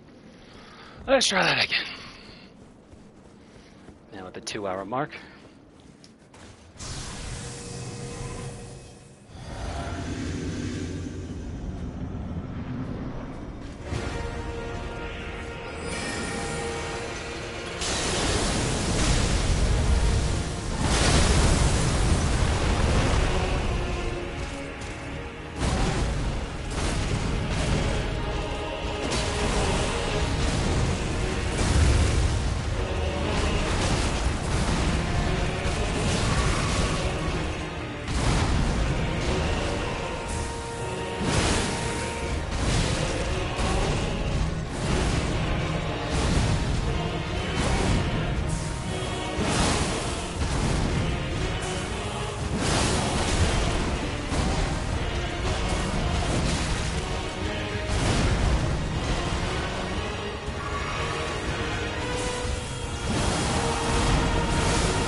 Okay.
Almost.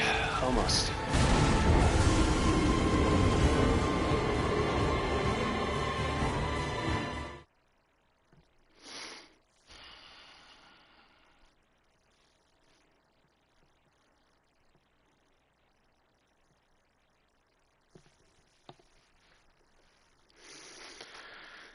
Okay.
Oh, that's a move where it's like, well, either I live or die. There's no in between.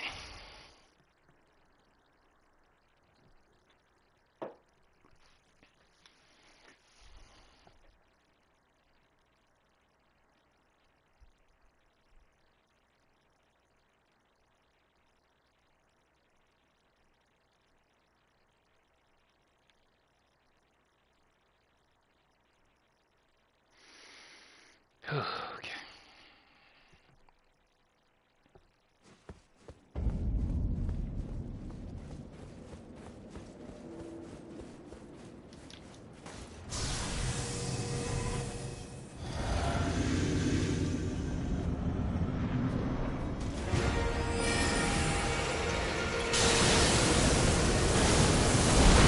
I missed.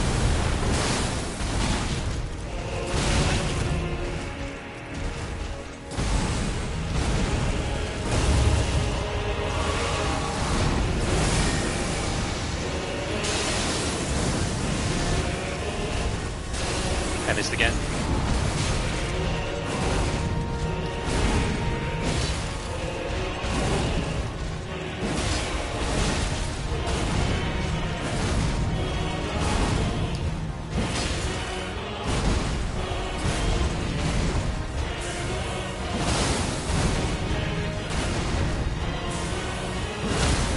Nice.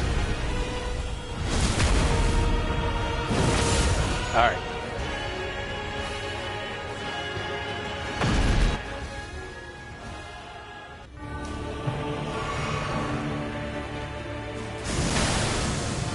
Okay, that has a lot more reach than I thought it would.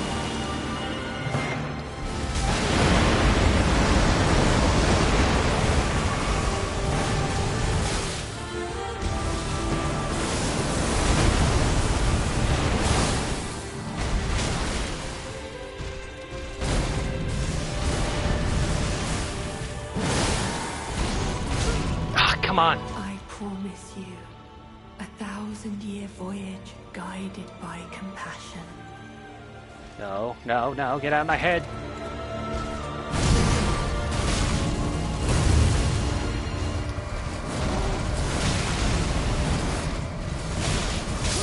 Ah, damn it.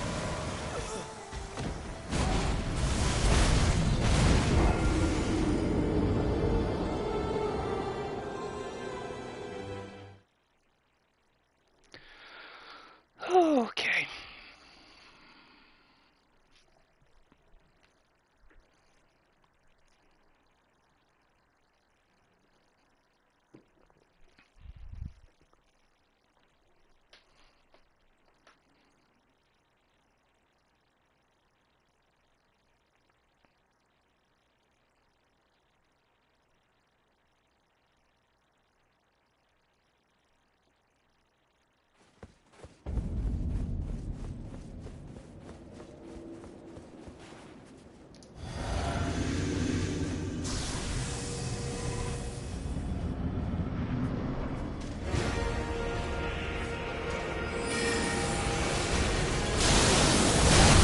Ow.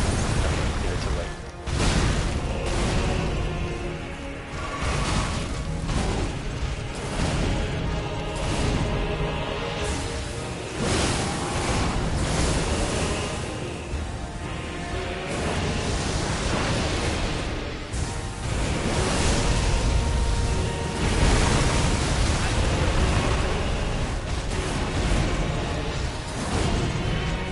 Okay, game, I wanted my heal, please.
got caught up.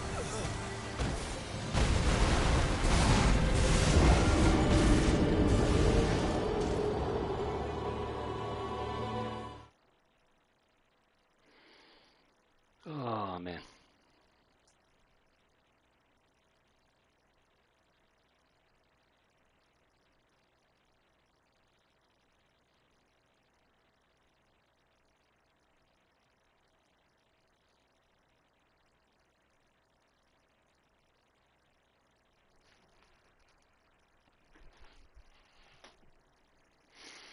Okay.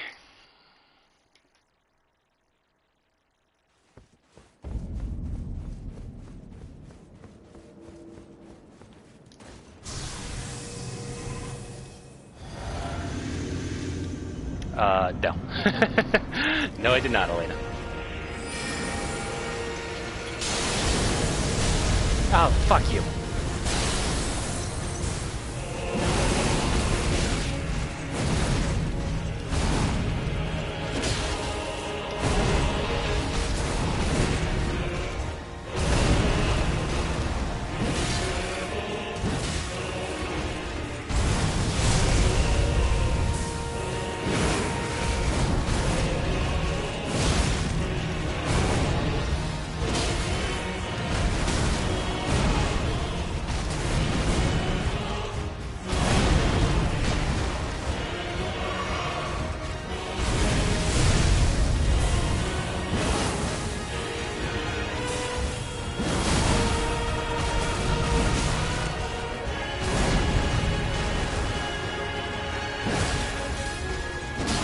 Okay.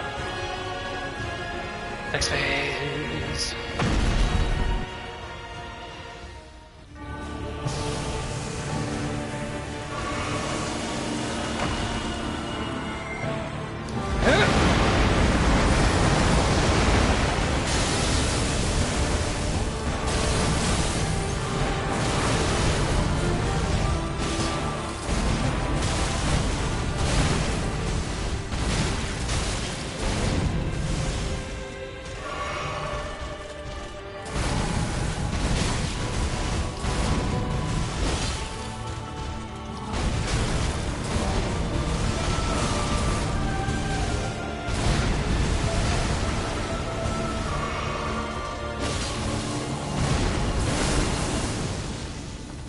I'm just gonna run. Damn it.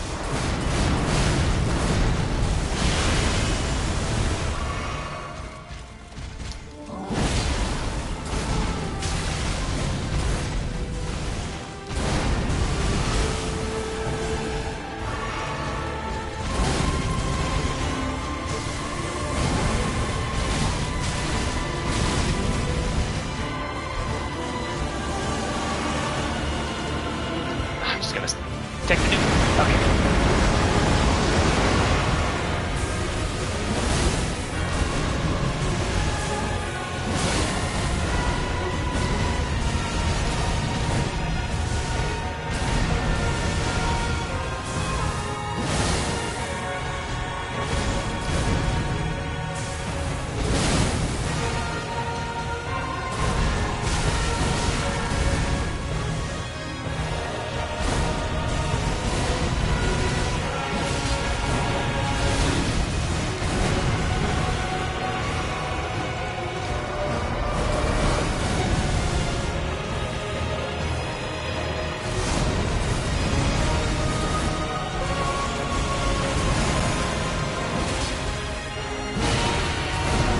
Okay, he's running upward.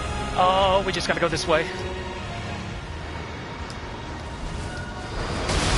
Oh, fuck. How did I survive that? Don't ask questions you don't want the answer to.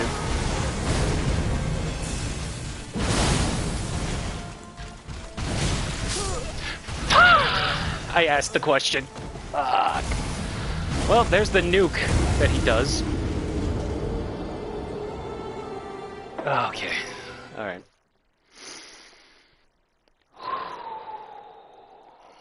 Okay.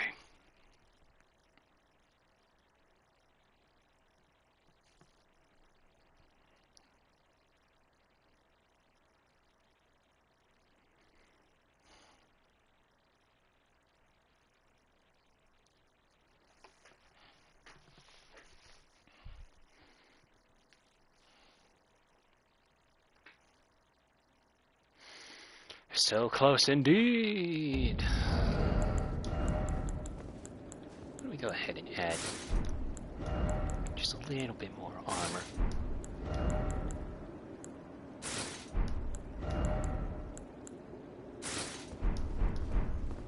Look, I'm a tree man.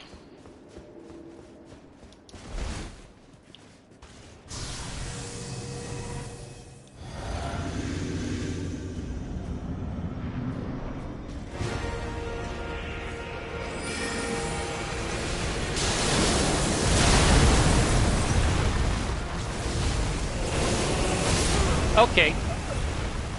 Fuck you, I guess.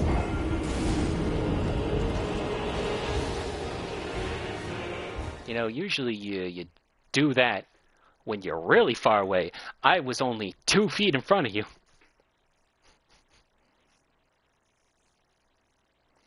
He was like, oh, you're putting on different armor to give yourself a better poise and defensive? Well, fuck you. How about inescapable move when it's really, really close to you? Thank you, Elena. I will triumph eventually.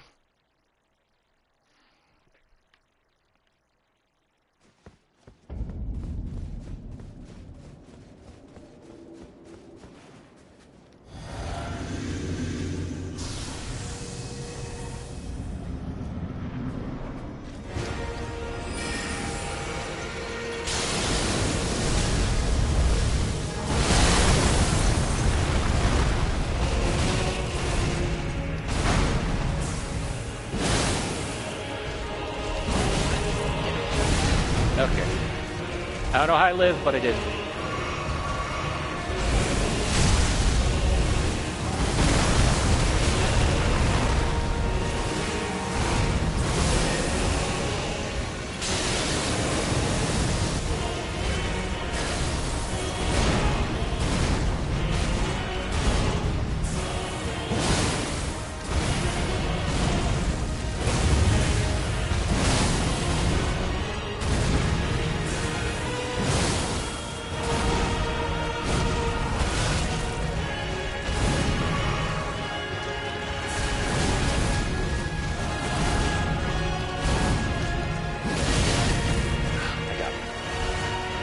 This one.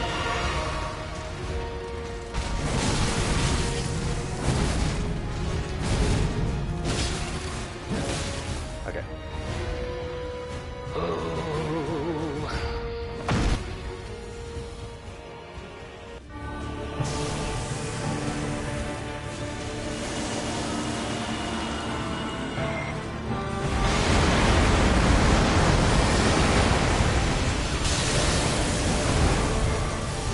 Oh, okay.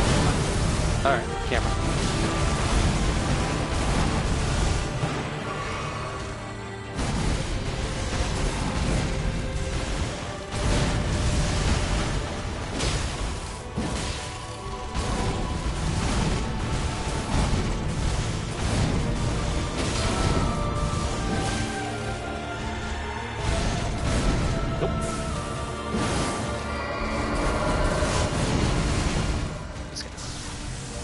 That.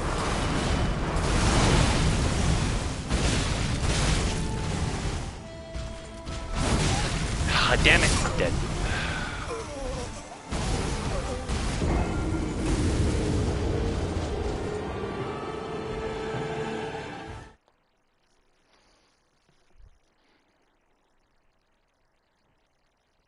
I got penis. Yeah, I know.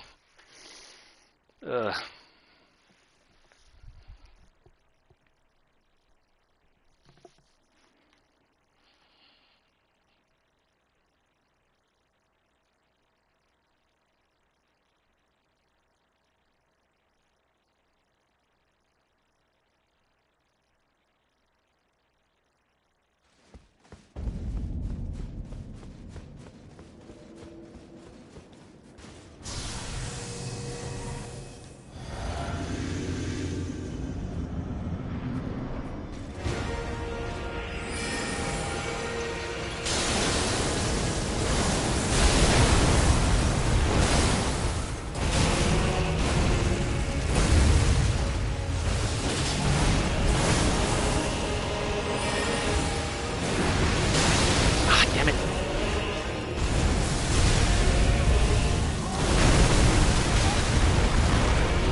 Ah, I got caught on a light.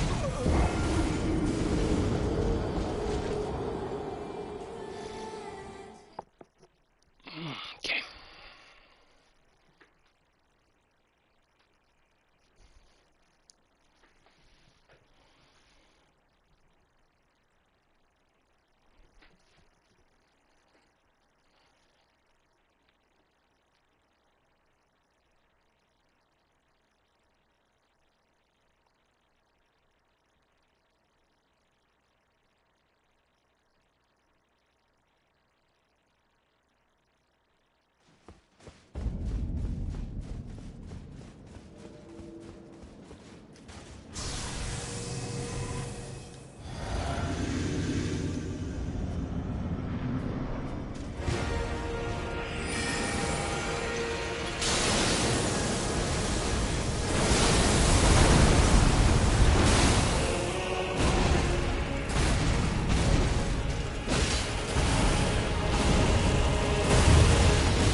Okay.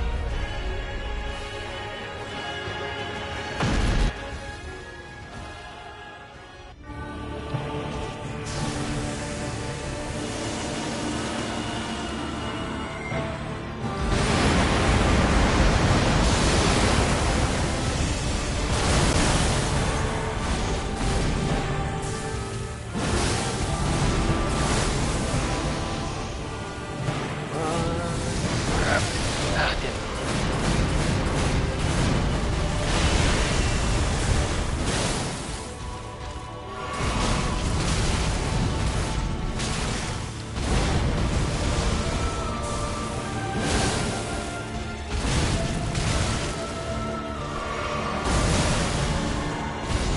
Nope. Okay, never mind.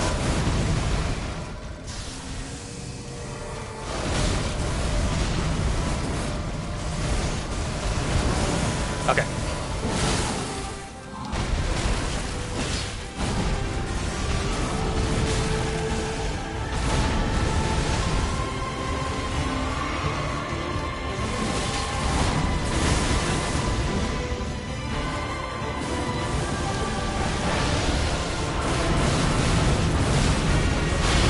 Why did that one random clone go out of orbit?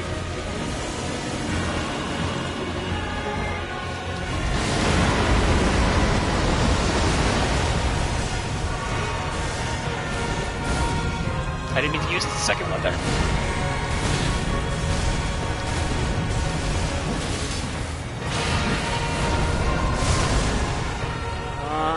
I don't know which way to run.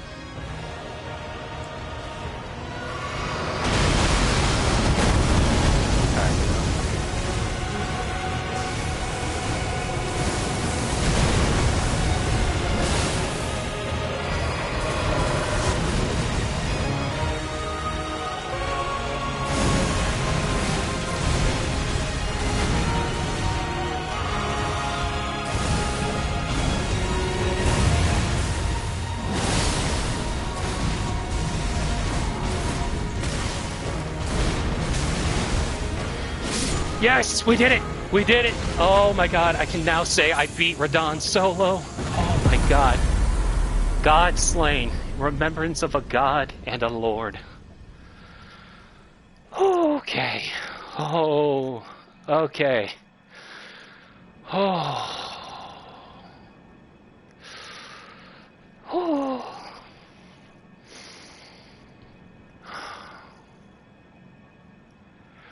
Nope.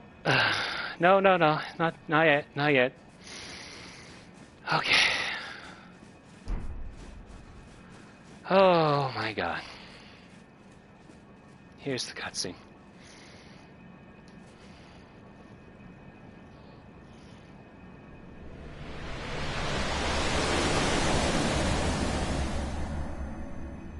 My hands are shaking.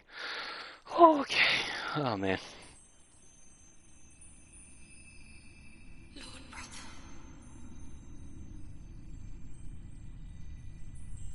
I'm going to be a god.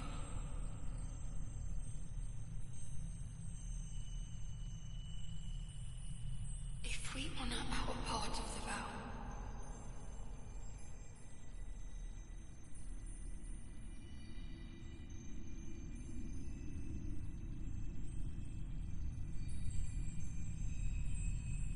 promise me you'll be my consort.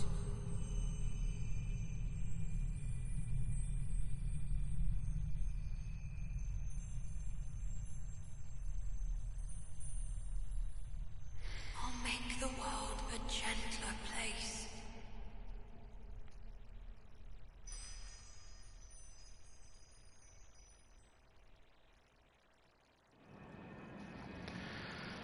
Oh, man.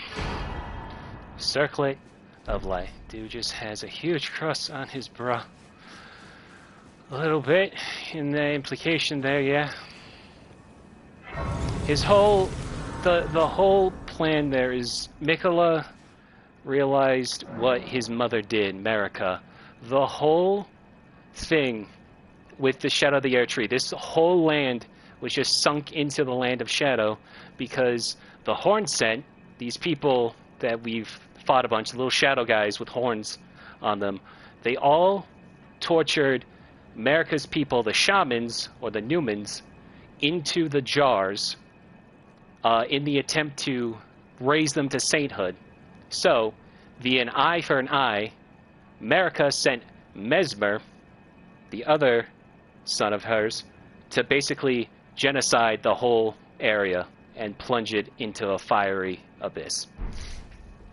Mikola saw that and realized what had become and decided to wipe it all away from a fresh start and tried to make it a gentler place. But unfortunately, that requires him to force a charm on everyone to be in like a blissful ignorance, truly happy. But is that true freedom? That's where the real question comes into play. Also, may or may not be the Griffith of the Elden Ring, because Berserk is a huge inspiration for the Souls games. Not that far of Griffith, mind you, but almost in the sense of becoming a god. Anyway, here are our two last compatriots, Ansbach and Tillier. They could have helped us with the event, but that also causes Radahn to have even more health and hit like a truck. So do I get hit by a semi or do I get hit by a 16-wheeler is basically the whole thing. But Ansbach in his death would say, like, righteous tarnish, become a lord, not for gods, but for men. And then lastly, before we leave the DLC, one more thing to deal with. Saint Trina, the other half of Mikola. Oh, man. I'm going to need to turn on the fan once I'm done with this stream. Dude just has a huge crush on his brother. He saw, like, how righteous Radahn was in his youth. I can read off the whole story afterwards. Oh no, Saint Trina has also fallen. Because Mikola has been slain, Saint Trina has been slain. Alright. Griffith may be pretty long boy, but he doesn't want people to live gentle lives. That's the thing. There's definitely, like, they're not complete parallels to each other, but there's definitely a little bit of notice here and there.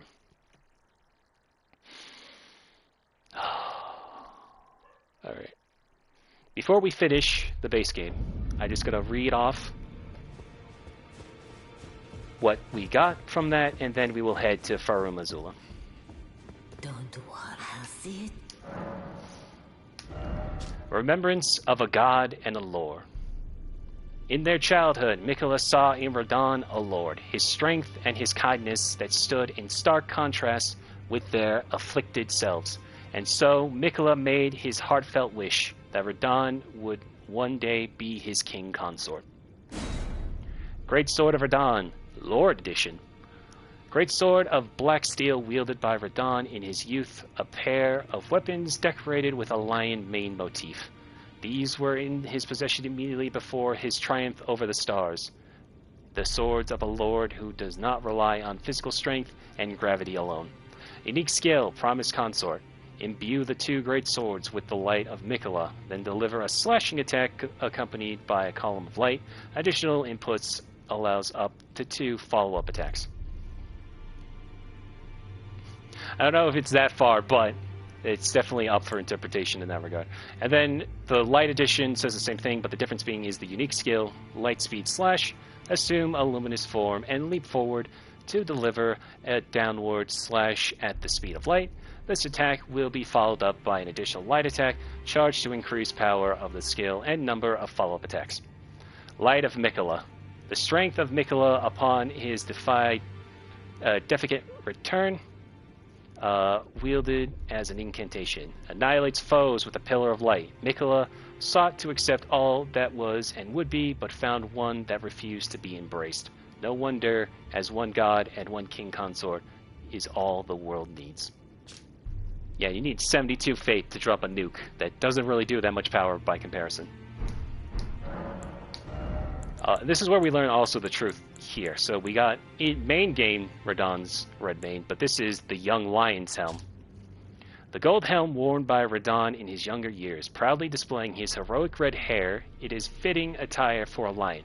When Melania, blade of Mikola, let the rot flow blossom in Ionia, Radon heard a murmur in his ear.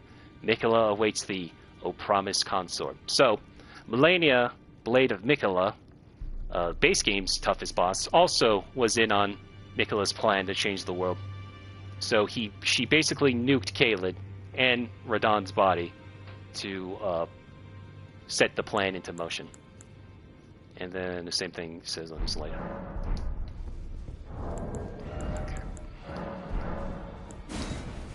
Not going to use those, just more.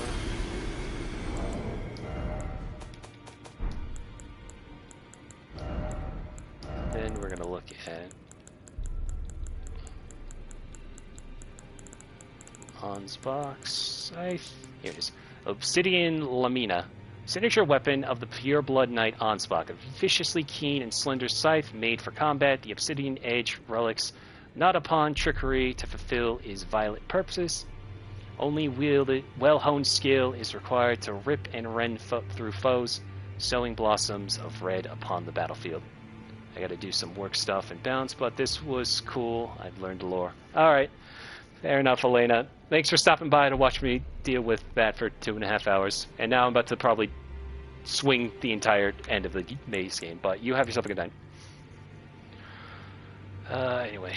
Unique skill, dynamic sickle play. A finessed, evasive skill that creates space to maneuver inputs, dictate direction of the backstep, follow up with strong attacks to perform an advancing upward slash, press strong attack again to bring the weapon back down. I'm just going to put my armor back on.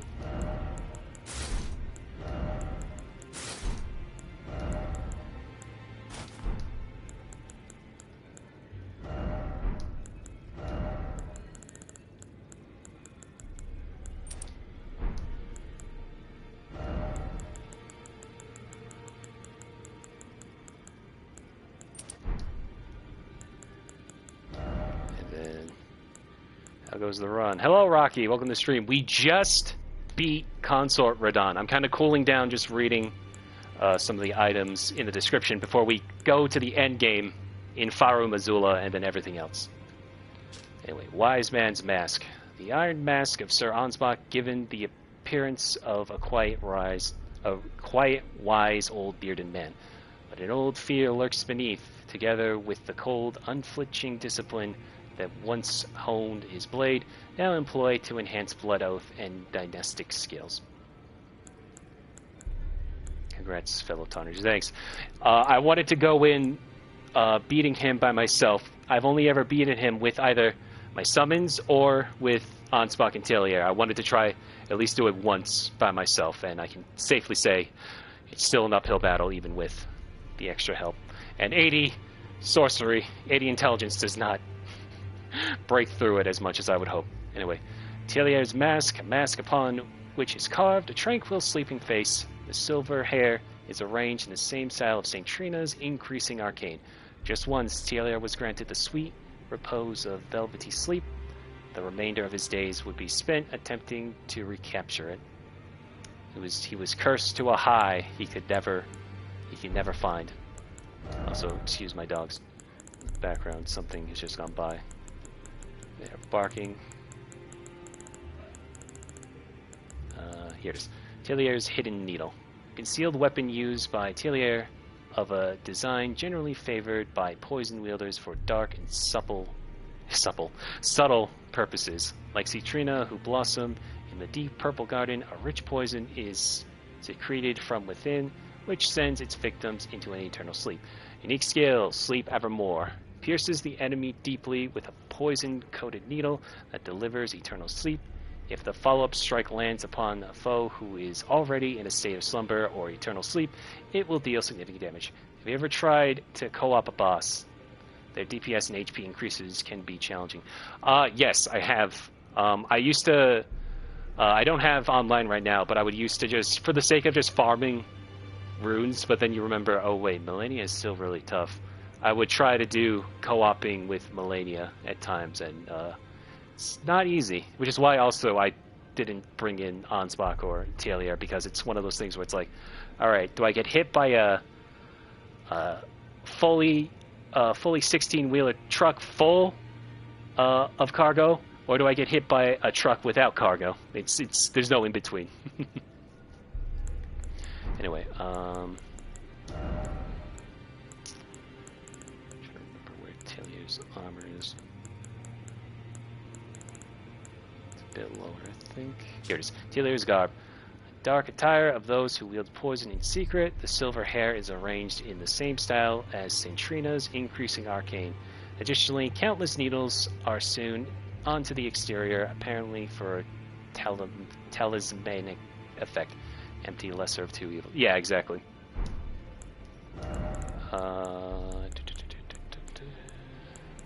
Sorry, I just like to just go over some, not all lore, but important like characters and stuff. I just like to go over in this. And so this is going to be the end of the Souls marathon we were doing in anticipation for Night Rain. I figured might as well just read a little bit more. The dark gloves of those who wielded poison in secret, ever scorned and loathed. And then, lastly,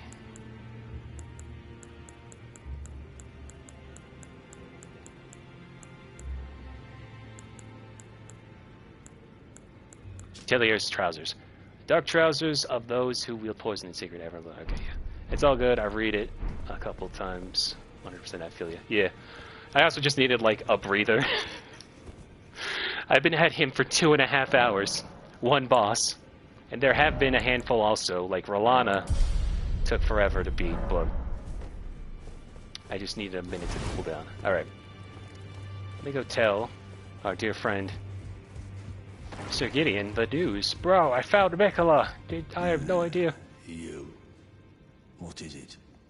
But I told... Well, what is it now? Okay, yeah. There's one downside. I kind of wish they would acknowledge... Gideon would acknowledge the DLC, but I guess, you know, at that point, it's like, it's the extra 50 hours of content. Anyway.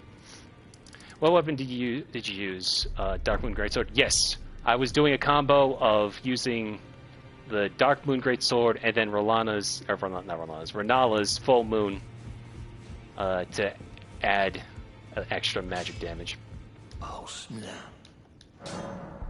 I did attempt to use the hefty rot pot because it procs in his first phase instantly, but did not in the second phase. And at that point, I need as much time to dodge as I can.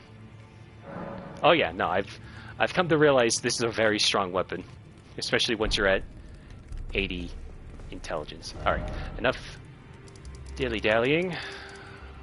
Time to go finish Farum Azula.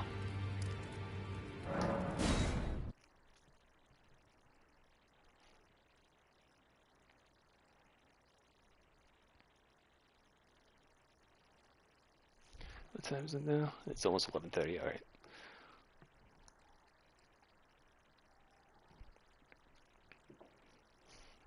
These next 4 bosses, I'm just gonna go real quick. I don't feel like putting back on my sorceries, so we're just gonna stick with what we got here.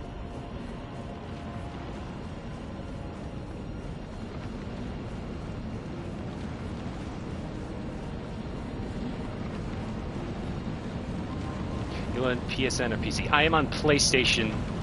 This is why I'm able to actually stream. I'm streaming through the PlayStation 4 itself. Unfortunately, I don't have a strong enough computer to actually stream through PC. Hoping to save up for one eventually. Anyway.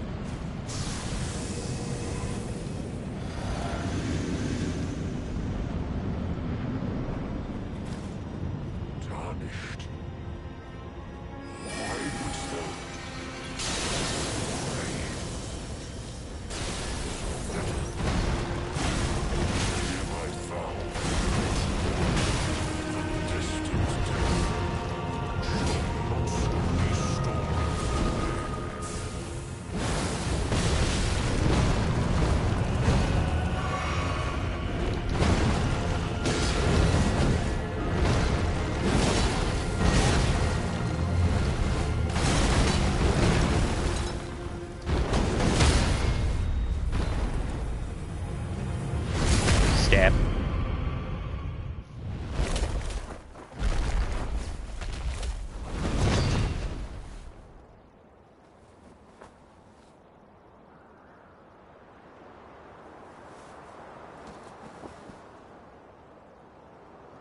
Oh, death.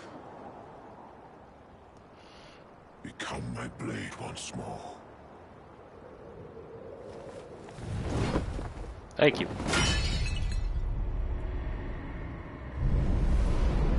It's such a cool cutscene.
Oh, right.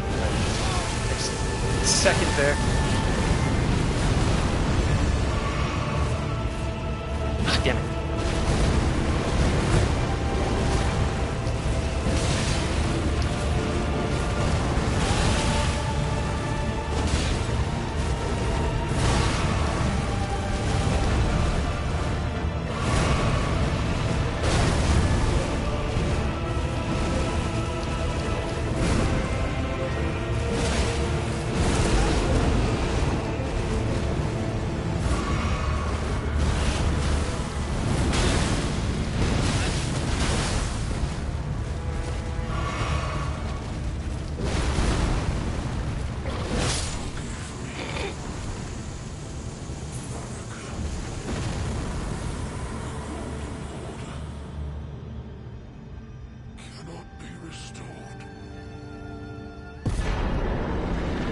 I'm surprised how clutch I got that heal at the last second. At the sliver right there.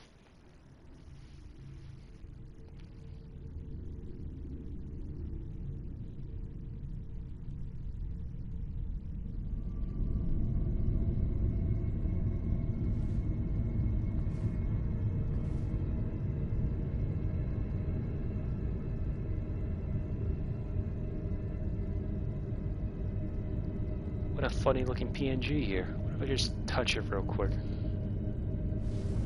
Oh, well. Maybe I shouldn't. That's a lot of burning. Is it getting toasty here, or is it just me? Ah, God!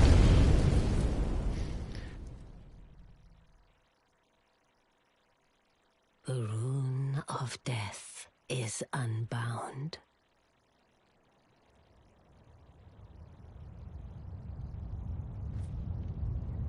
And the lands between are shrouded by death's dark fate. But the flames will also burn the impenetrable thorns.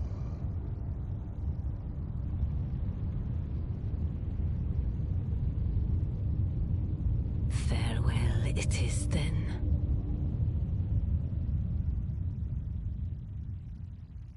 You'll be Elden Lord yet.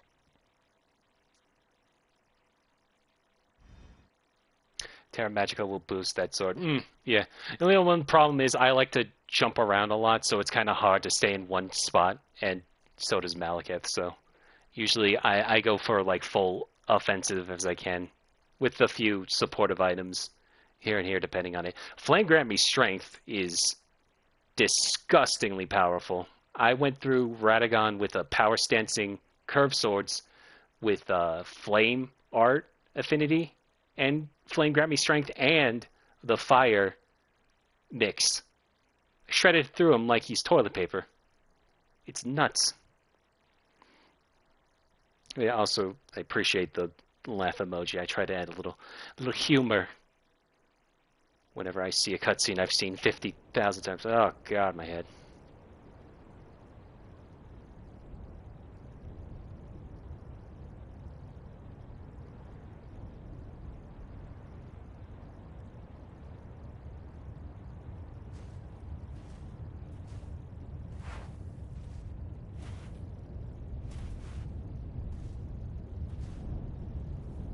Uh-oh.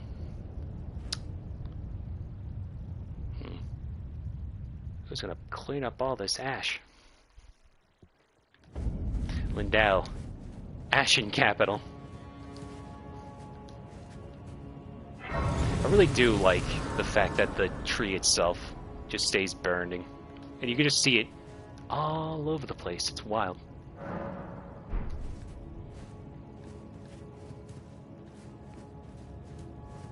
Alright, before we head to the main event, there's one more side quest we have to finish. Yeah, you can make some weapons OP. I run a greatsword Lion's Claw in flame art. The Freya sword offhand for boost. Ooh, nice. Behold, the Erdtree yet stands. Tall and unwavering, mindless of the scorch of the flame of ruin. He says as his mouth fills with ashes, then we are yet golden ones. He says as his lungs fill with ash like it's Pompeii. Anyway, where is he?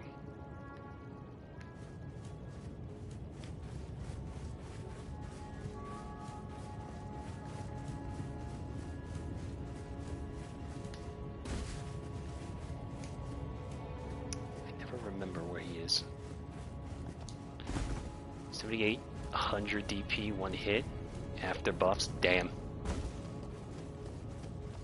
Oop. Ooh, free Runar.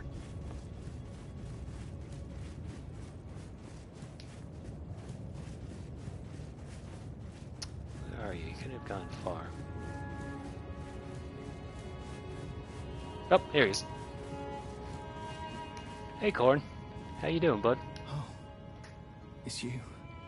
I finally come to understand. The Master was nothing more than a madman.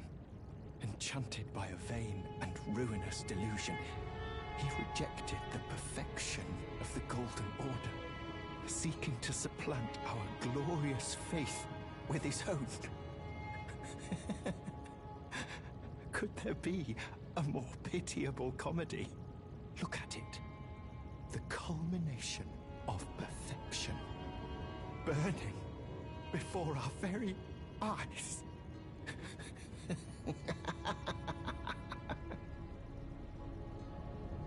Yeah, the Gold Mask questline, gotcha. Actually, I'm doing a hint in my stream name. I just like to collect all the runes and going through them, and then I'm like, choice 4. Oh, I finally come. The Master is nothing enchanted by a seeking to look at it. Okay, yeah. So he only says that. And then I will say the one annoying part about this is we gotta reload the area twice in order to collect his attire.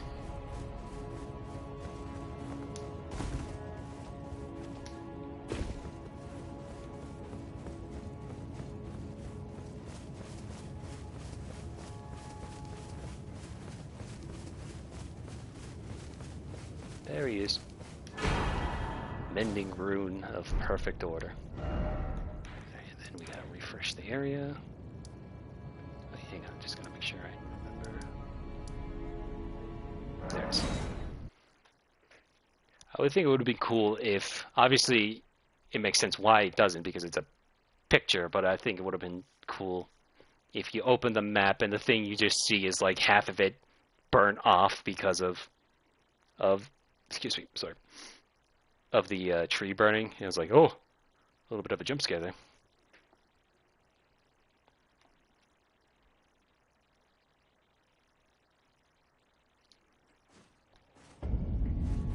Yeah, that's what I'm doing. I don't understand why it doesn't drop with him at the same time, but yeah, they do this also with Fia and the Dung Eater. You got to go back for them. Plus, also Corrin's build over here as well.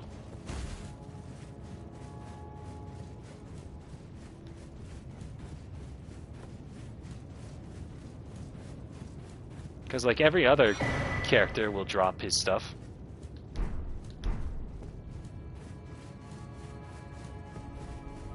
I'm not going to read Corrin's robes, but I will read the mask.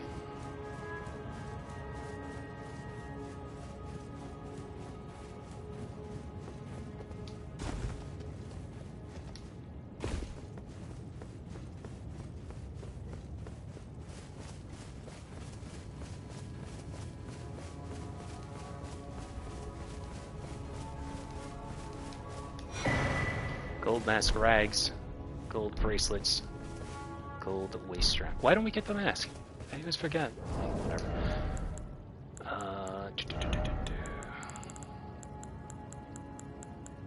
Okay, somebody's speeding by. That's why my dogs are wigging out.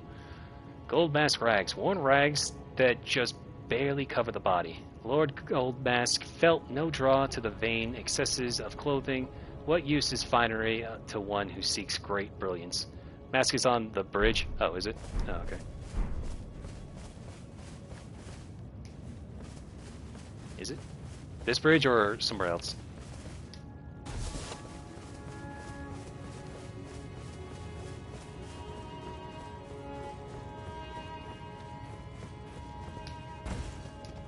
The one in Altus. Okay, yeah, alright, well. I'm not going to refresh the page. All the way to Altus, so we'll get that afterwards. Anyway, reading his Mending Rune. Oh, here it is. Mending Rune of Perfect Order. Rune discovered by the Noble Gold Mask. Used to restore the fractured Elden Ring when brandished by the Elden Lord. A rune of transcendental ideology which will attempt to perfect the Golden Order. The current imperfections of the Golden Order or instability of ideology can be blamed upon the fickleness of the gods, no better than man. That is the fly in the ointment. I love that they just put that at the end. It really is. I think my personal favorite is just the Ronnie one, just because you go through everything to her and then everyone's just like, yeah, we're just gonna... The moon will take care of everything just fine. Hey, where's the grace? Oh, there's. I'm just gonna refresh my spells because I'm not even joking. There have been times where the next boss I've taken longer to beat than Malekith. So we're just gonna reset the order here. Gonna have this. Gonna have this. And we're gonna have this.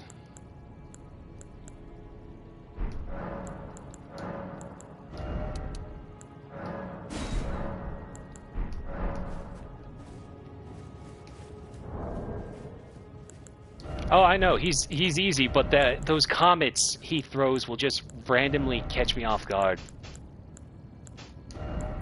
And it's one of those things where I got like really frustrated one time. I was dealing with him for like 2 hours. So it's like the quicker we get done with him, the better. That's my adage. Actually, you know what?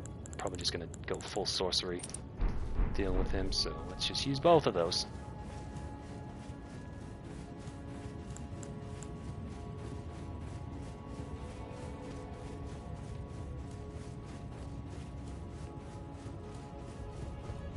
The last time I fought Gideon, I decided, you know what? You don't even deserve anything cool. I'm just going to use the Dane's footwork to kick your ass, bastard.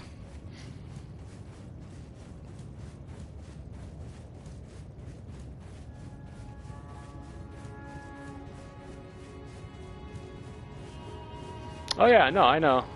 It's one of those things though, where it's like, okay, I beat this hyper-aggressive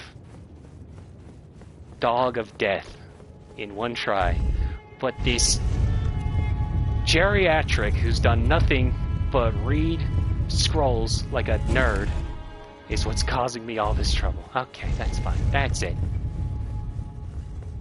You're getting a beating. This is a cool setup though, because you're like, wait, what? What are you doing here? I knew you'd come to stand before the Elden Ring, to become Elden Lord.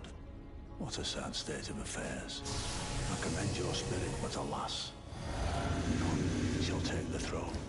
Queen Marika has high hopes for us. Continue to struggle unto eternity.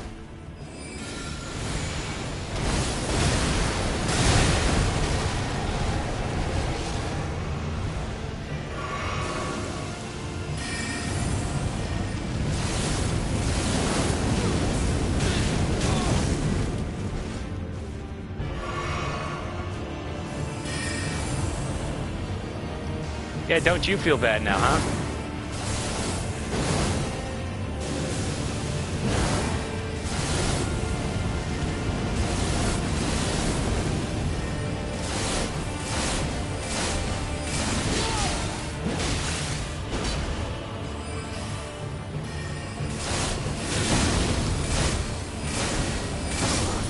See? You fought well until now.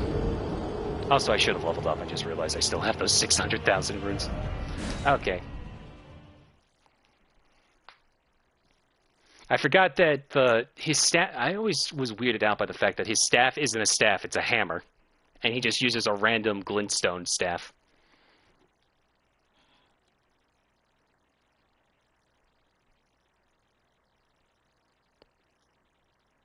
Oh yeah, no, don't worry, don't worry. It's one of those things, though, I say, thank God he actually doesn't ask about Mikola. Could you imagine him just dropping his nuke in the middle of this fight? I would have been pissed.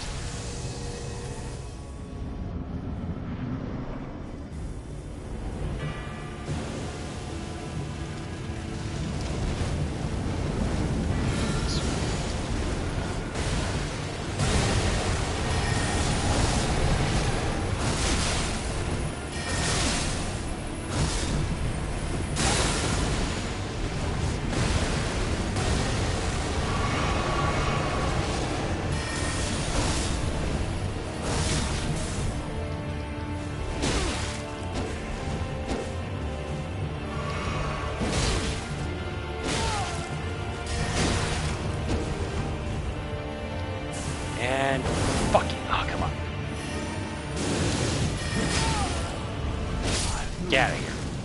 In my a tarnished cannot become a lord. Not even you. A man cannot kill a god. Serpent. I can't read. Scepter of the All-Knowing, All-Knowing Helm, Armor, Gauntlets, Greaves.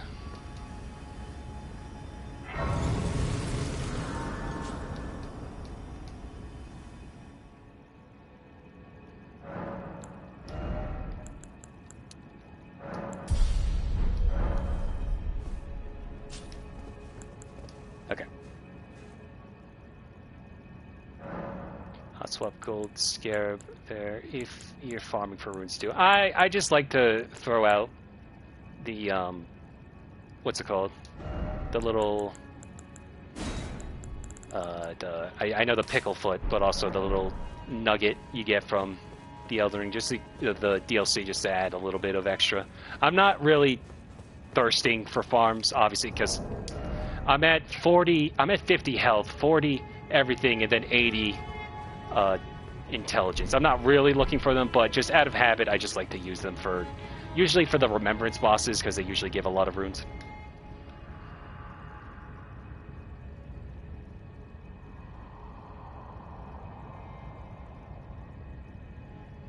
He has returned.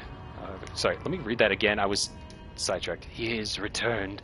The Lord has returned at long last. Our very first Lord, to brandish the Elden Ring once more.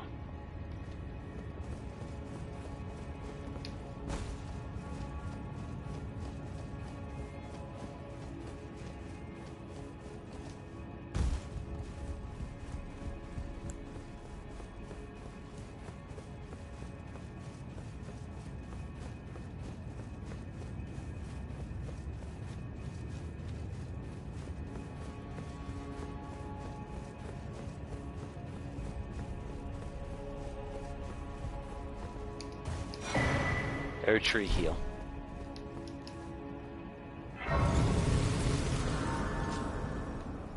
Hey, I'm not really going to change anything I got going on here.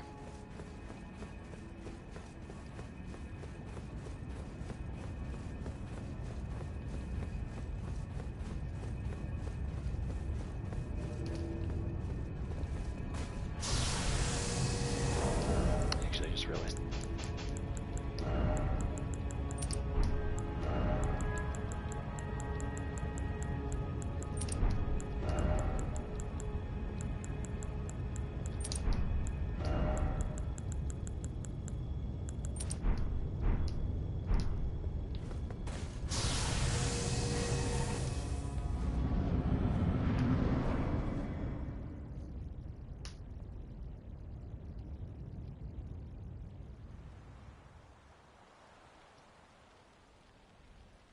Wait a minute, who's that?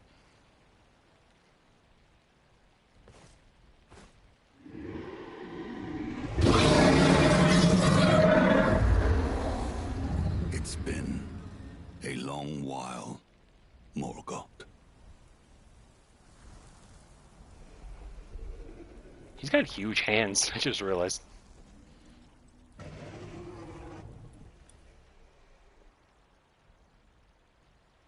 Long and hard didst thou fight, tarnished warrior, spurned by the grace of gold. Did you notice the grace of gold leading to me? Be assured, the Elden Ring resteth close at hand.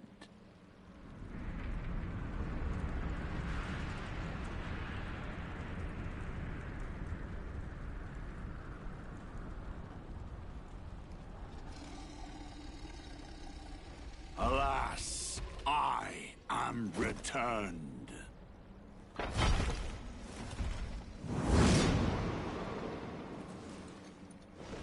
To be granted audience once more.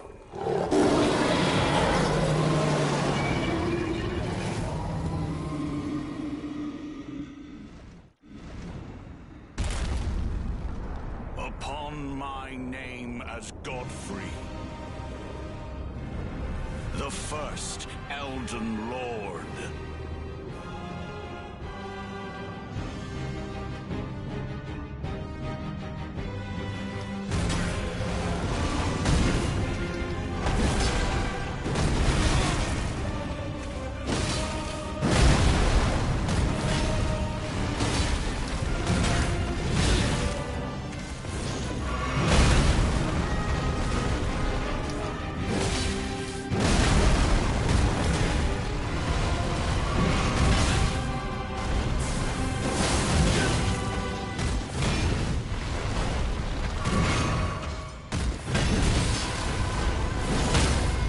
Nice.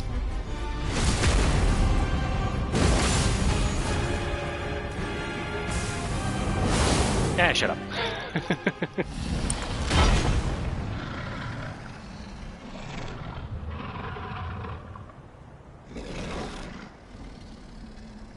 Thank you. When I saw this cutscene, That will be all. Thou didst me good service, Sirosh. the way I thought this was going to become a 2v1, only to watch this man just murder his lion stand in front of me.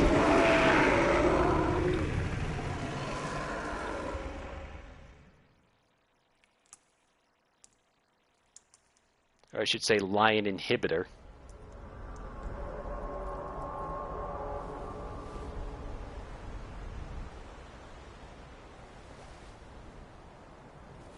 I've given thee courtesy enough.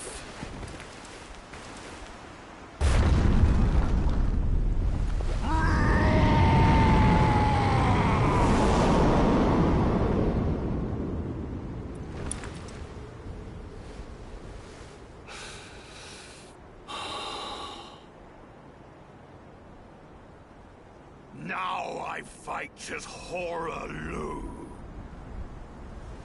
Warrior!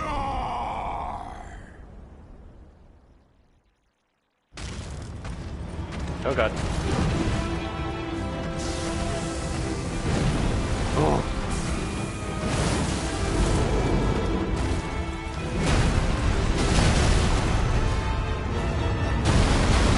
Ooh, nice roll. Oh god.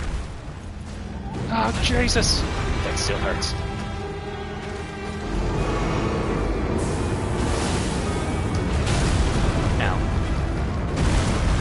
Ah, cool move. My turn.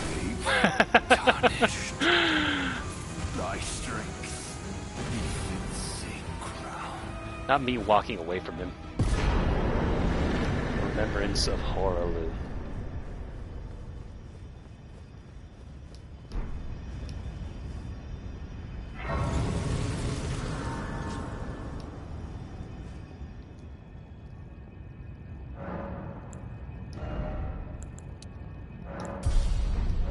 Alright. One last boss. This one's gonna be the one that differentiates us for how long we're going. I have a lot of trouble with this boss until I found out that their main weakness is fire. But since I'm using the opposite of fire, ice, this might take a minute. Oh yeah, no, it's really, really good. Alright.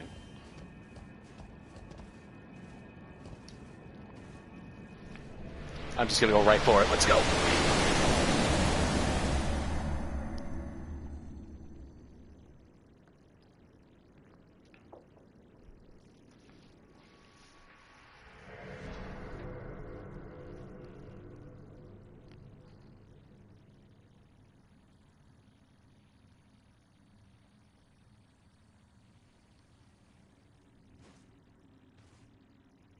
There she is.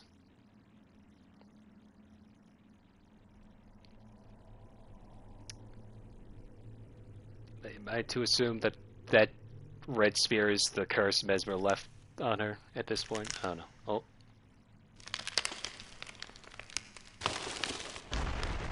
Oh.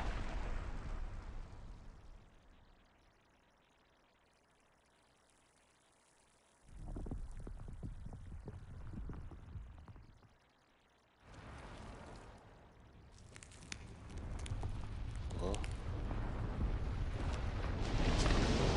Her hair's turning red. As if I'm not fighting America, but rather... Cue the music.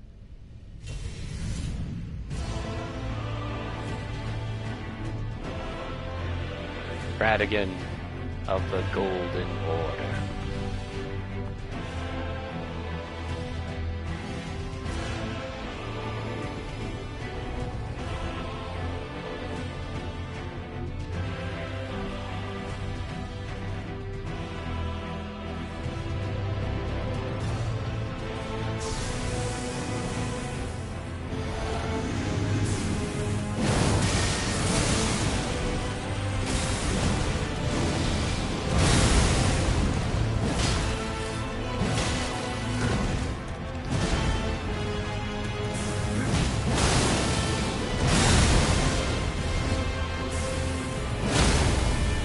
God damn.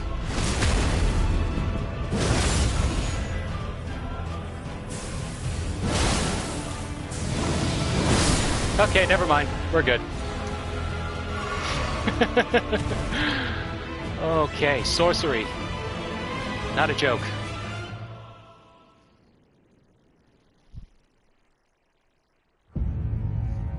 I never want to hear another 2-hour tirade on YouTube that Elden Ring is unfair, okay? You can go full bonkers in this game if you just put the little extra effort into it.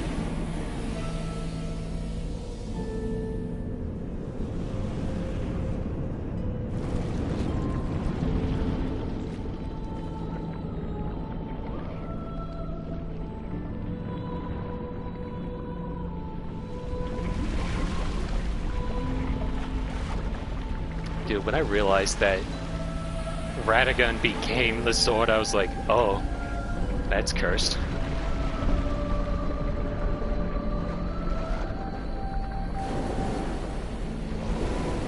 Also, I don't know about this part right here. The way how the light and the particle effects, I'm expecting like a Zelda Ocarina of Time text to show up that says Elden Beast.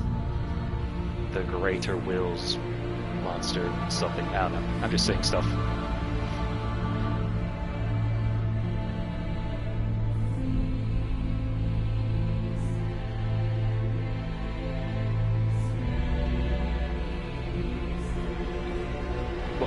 What did I? Alright, whatever.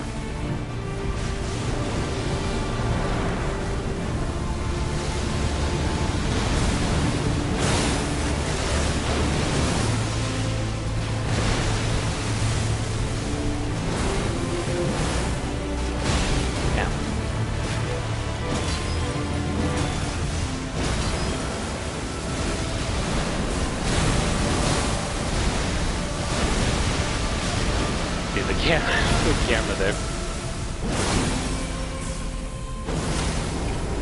Nice.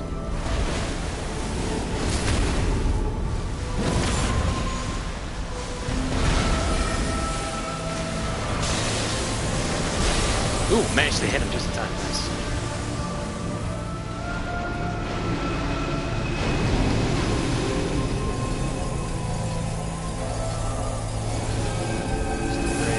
There it is.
I know we can go on torrent, but I never found, like, unless you're, like, really in trouble, I never found, like, running back and forth to be that big of a hassle. Where is it? There it is. So just, look at this.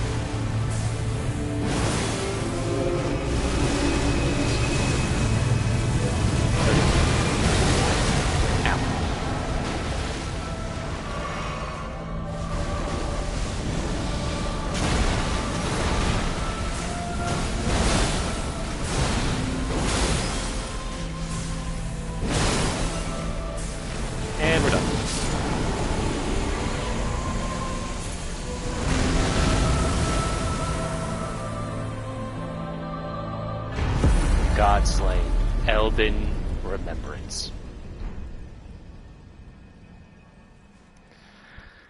All right.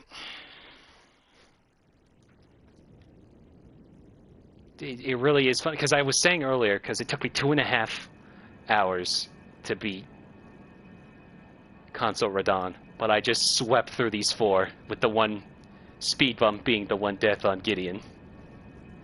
It's too funny. Well, we got these runes to pick.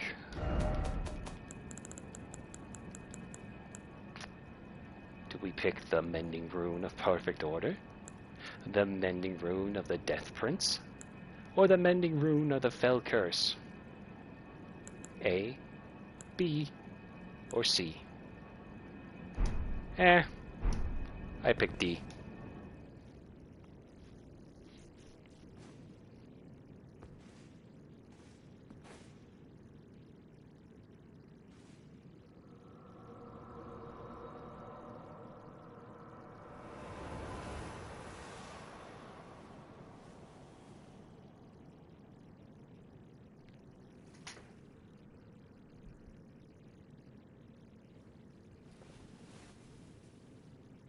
The battle is over, I see.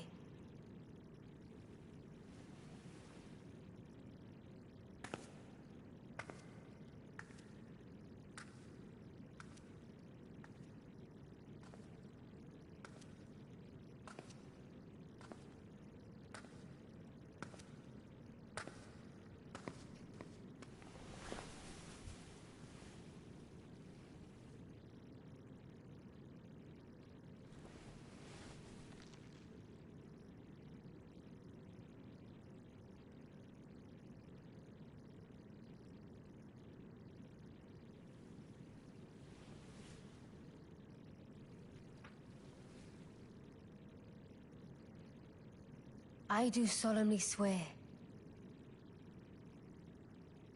to every living being and every living soul. Now cometh the age of the stars. 1,000-year voyage under the wisdom of the moon. Here beginneth the chill night that encompasses all, reaching the great beyond. Into fear, doubt, and loneliness, as the path stretcheth into darkness.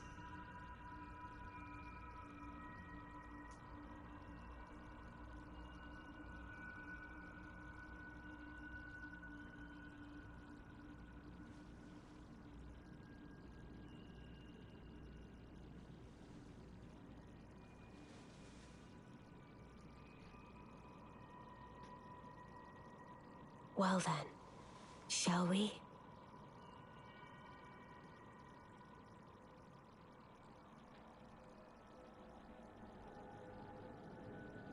My fair consort eternal.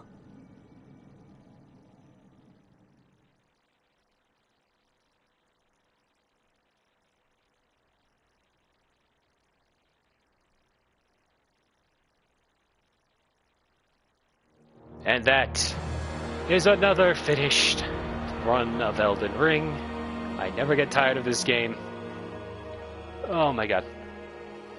You know what the funny thing is? In between playing, I was playing through Mario and Luigi's Brothership, right? I like the Mario and Luigi series enough. And it's a fun game, but the only problem is I found, compared to the only other two I've played, I actually just beat Superstar, but anyway, when playing Brothership, they have like a new side quest every like 10 minutes, to the point where it was a bit exhausting getting from point A to point B when I just want to continue the main story, but that little annoying little thing like, oh, you better do the side quest, but then they also hammer home, if you don't do this super important side quest, you'll never be able to see it, and it's just, you know, two characters talking to each other that isn't really that deep. But anyway, that went through about 50 hours, and by then, at the end of it, I was like, it's going to be a while before I play something like that again. Meanwhile, when it comes to Elden Ring, I'm now just thinking in the back of my head, okay, I want to do another playthrough with a Faith build. I like Faith a lot, but that's besides the point. This is one of those games where, like, I will dump hundreds of hours in, no matter what, never get tired. Love this game. Favorite of the Souls series. But yeah, anyway, that's the end of Elden Ring, and also our Souls Marathon. Just go ahead and skip. Journey 2? No. Elden Ring 2 should be about where those two go. I agree. I think it definitely should be one of the endings has to be canon to continue forward. That one I think would be a pretty good starting point. I think the only other one I could see, maybe because we get a different look at Melina and we don't know what the hell's going on with her there, would be the Frenzy Flame ending when she becomes like all burnt and creepy. Both her eyes are open and she looks kind of scary. That I can only think is the only other one that has like maybe more potential to continue the story, but who knows at this point. Anyway, before we end things, allow me to go ahead and just do one last bit of reading. Yes, I forgot it shows you how many runes you actually do drop.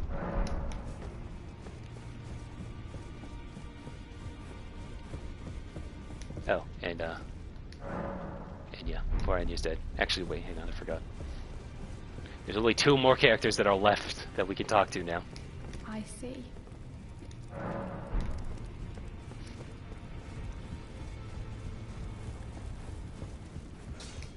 Who are you? Oh, I must be a blacksmith. Now, let's get smithing. Could you tell me what happened? Why is the round table burning? In ruins. Why does that girl weep for me? Oh. Have I forgotten something of dire importance? I always thought Hugh could have a different animation whenever he starts to get like really faint sounding at the end. I see. So it wasn't just me this happened to. To think he'd forget who you were as well. I knew he'd burn himself out. Old Hugh. I think we could talk him into leaving the round table hold now. But maybe it's better that we don't. It's only proper that we respect his choice to stay. I'll remain with Hugh. He made me who I am today. I'd like to return the kindness in whatever small way I can. Please, become Elden Lord. Hugh was always saying that you were a lord to him. So slay her with the weapons he smithed. Slay the god Marika, who cursed us all. Yeah, about that. Oops. Forgot to talk to them before. Who are you? Oh, now. he just repeats it anyway. Anyway, alright, let me just go scoop up these remembrance from Enya's burning corpse real quick. Anyway, we got 3 to go through. Remembrance of the Black Blade. Malekith was a shadow-bound beast given to his Empyrean. America's sole need of her shadow was a vessel to lock away destined death. Even then, she betrayed him. Malekith's Black Blade. Malekith's Black Blade, which once harbored the power of the Rune of Death, a sad shadow of its former glory. After a fragment of death was stolen on that fateful night, Malekith bound the blade within his own flesh, such that none might ever rob death again. Unique skill, Destined Death. Set free the remnants of Destined Death, plunging the great sword into the ground to summon a myriad of blades. In addition to dealing immediate damage, this attack reduces the enemy's maximum HP and continues to wear down HP for a short time. Black Blade. Power gleaned from the remembrance of Malekith. Caster creates an illusory black blade, then leaps forward to deliver a spitting slash that emits a wave of light. This can be followed up with 1 additional attack. This blade was once imbued with Destined Death. In addition to dealing damage, it reduces foes' maximum HP, and continues to sap their current HP for a very short time. Remembrance of Horaloo. When Godfrey, first Elden Lord, was robbed of his grace, becoming tarnished, he took with him his kinfolk and left the lands between. After the long march of the tarnish came to an end, Godfrey divested himself of kingship, becoming a simple warrior once more. Axe of Godfrey. Weapon of Godfrey, Elden Lord. It was broken in a battle fought as leader of the tarnish during the long march. This weapon is symbolic of Godfrey's vow to conduct himself as a lord, later becoming an emblem of the golden lineage. In the days of the past, a crown was warranted with strength. Unique skill, Regal Roar. Let loose a mighty war cry, raising attack power while sending out a shockwave that cannot be guarded against by stomping the ground. While active, strong attacks become a lunging slash. Ash of War, Horaloo's Earthshaker. This Ash of War grants an armament, the heavy affinity, and the following skill. Horaloo's Earthshaker. Slam both hands onto the ground to violently shake the earth and unleash a shockwave. Follow up with additional input to slam the ground again. Usable on all melee armaments. And lastly, the Elden Remembrance. It was the vassal beast of the Greater Will, living incarnation of the concept of order. Marika's Hammer. Stone hammer made in the lands of the Newman, outside the lands between. The tool with which Queen Marika shattered the Elden Rift, and Radagon attempted to repair it. The hammer partially broken up, shattering the ring, becoming splintered with rune fragments. Unique skill, Goldbreaker. Leap up high and while suspended in midair, imbue the rune shard with light before smashing it down hard onto the ground. The heroic Radagon's signature attack. I didn't want to do that. Sacred Relic Sword. Sword wrought from the remains of a god who should have lived a life eternal. Thoughts on what the weapon portends are many and varied. Some consider it the mark of a great sin or a sign of great devastation. Some think of it as the end of an age, while others the beginning. Unique skill, Wave of Gold. Imbue the sword with bygone golden glory, and fire it at foes. A wide golden wave fans out forward, sweeping through all enemies caught in its path. And then equipment.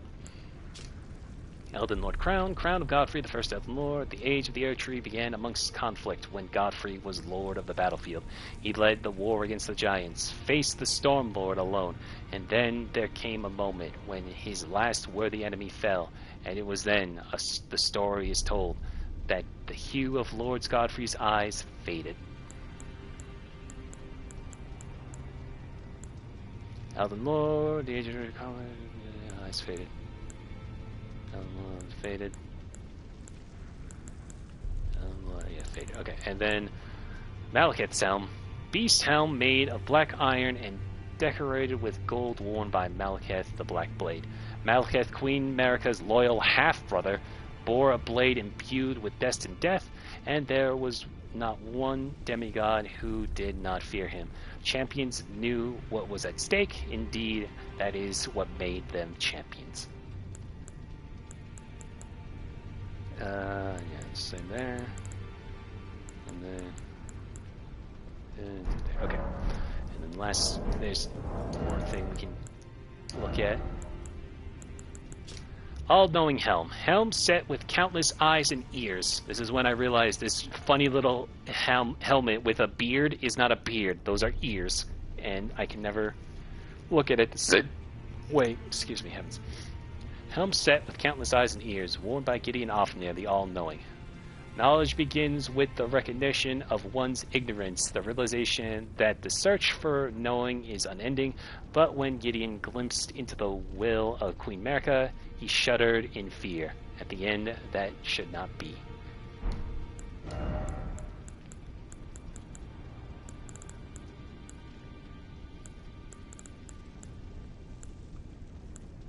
Hang on, I'm trying to find it.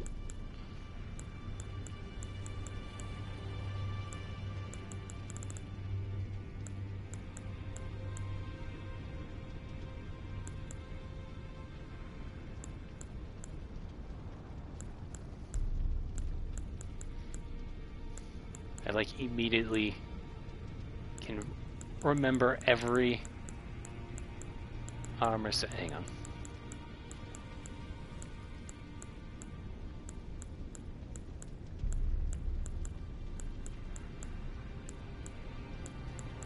Oh, there it is.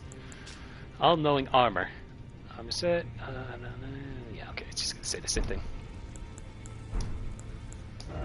And actually, there was something we could have used, but I didn't, only because I don't know how to parry. Right. Blasphemous Claw. A slab of rock engraved with traces of the Rune of Death can deflect the power of the Black Blade. On the night of the dire plot, Ranni rewarded Praetor Rykard with these traces. Should the coming trespass one day transpire, they would serve as a last resort foil, allowing Rykard to challenge Malakat, the Black Blade, the Black Beast of Destined Death. Yeah, that was the thing you could use to parry him.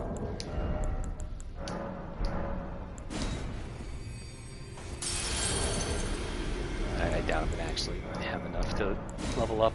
Not that it really matters.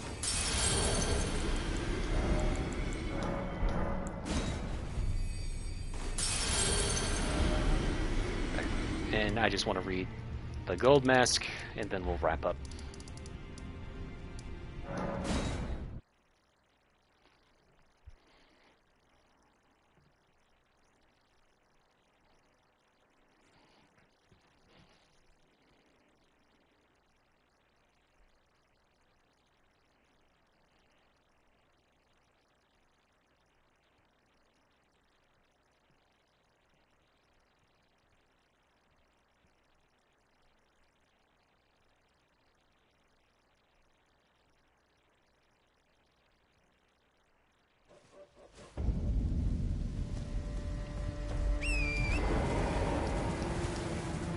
Pretty sure all the soot in the air is going to cause acid rain eventually, but that's neither here nor there.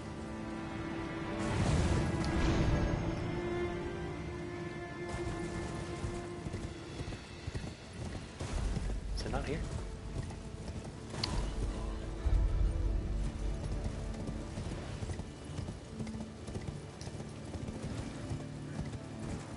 Or is it back in the, hang on. Just because now I'm kind of adamant to find it. If I can't find it, it's whatever.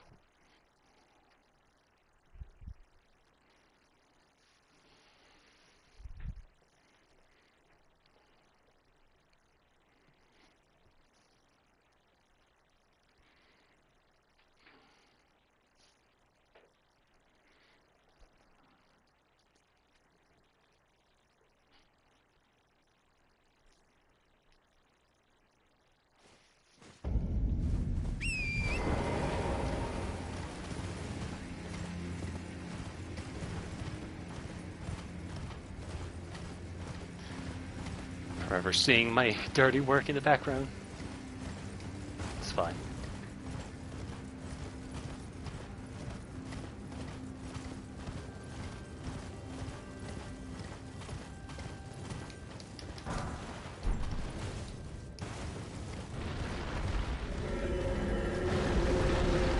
Oh dear. Skeletons are still alive. It's not here. Okay, whatever. I don't really care. I'll just read offline what it is.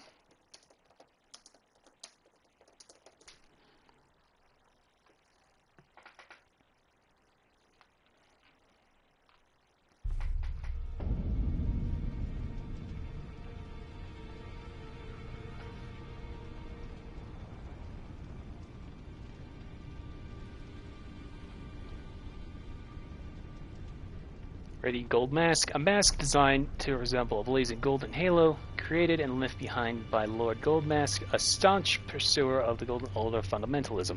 Strengthens Golden Order incantations. Its striking design represents both the brilliant inspiration that once shone upon him and the vision of a ring that he will surely find at the end of his pursuit. To you who seek to shine as I do, wear it well. Okay. That's the last bit we'll do.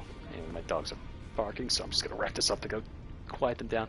Anyway, we are now done with the last of the streams of Soulsborne content. We have completed our marathon.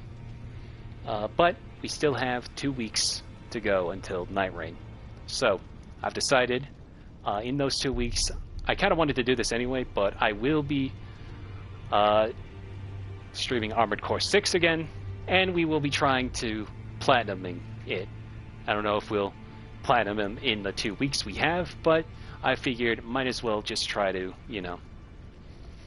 do something in between when Night Rain comes out. Plus, it's still FromSoft, so it kind of counts to the theme. Anyway, so yeah, starting next week, we're going to do Armored Core until Friday the 30th, but then we'll switch to Night Rain. But yeah, I'll still be working on some Elden Ring animations. Hopefully I'll get some more out before the game drops. So yeah, that's the plan. Anyway, also, I gotta go to the bathroom, so I'm just gonna wrap up. Anyway, so yeah, thank you again for joining on this Souls Marathon. We've done it. Hope to see anybody for Armored Core and then Night Rain. So yeah, that's gonna be a stream. Thank you again to anybody who stopped by to watch. I will see you Monday. Bye-bye.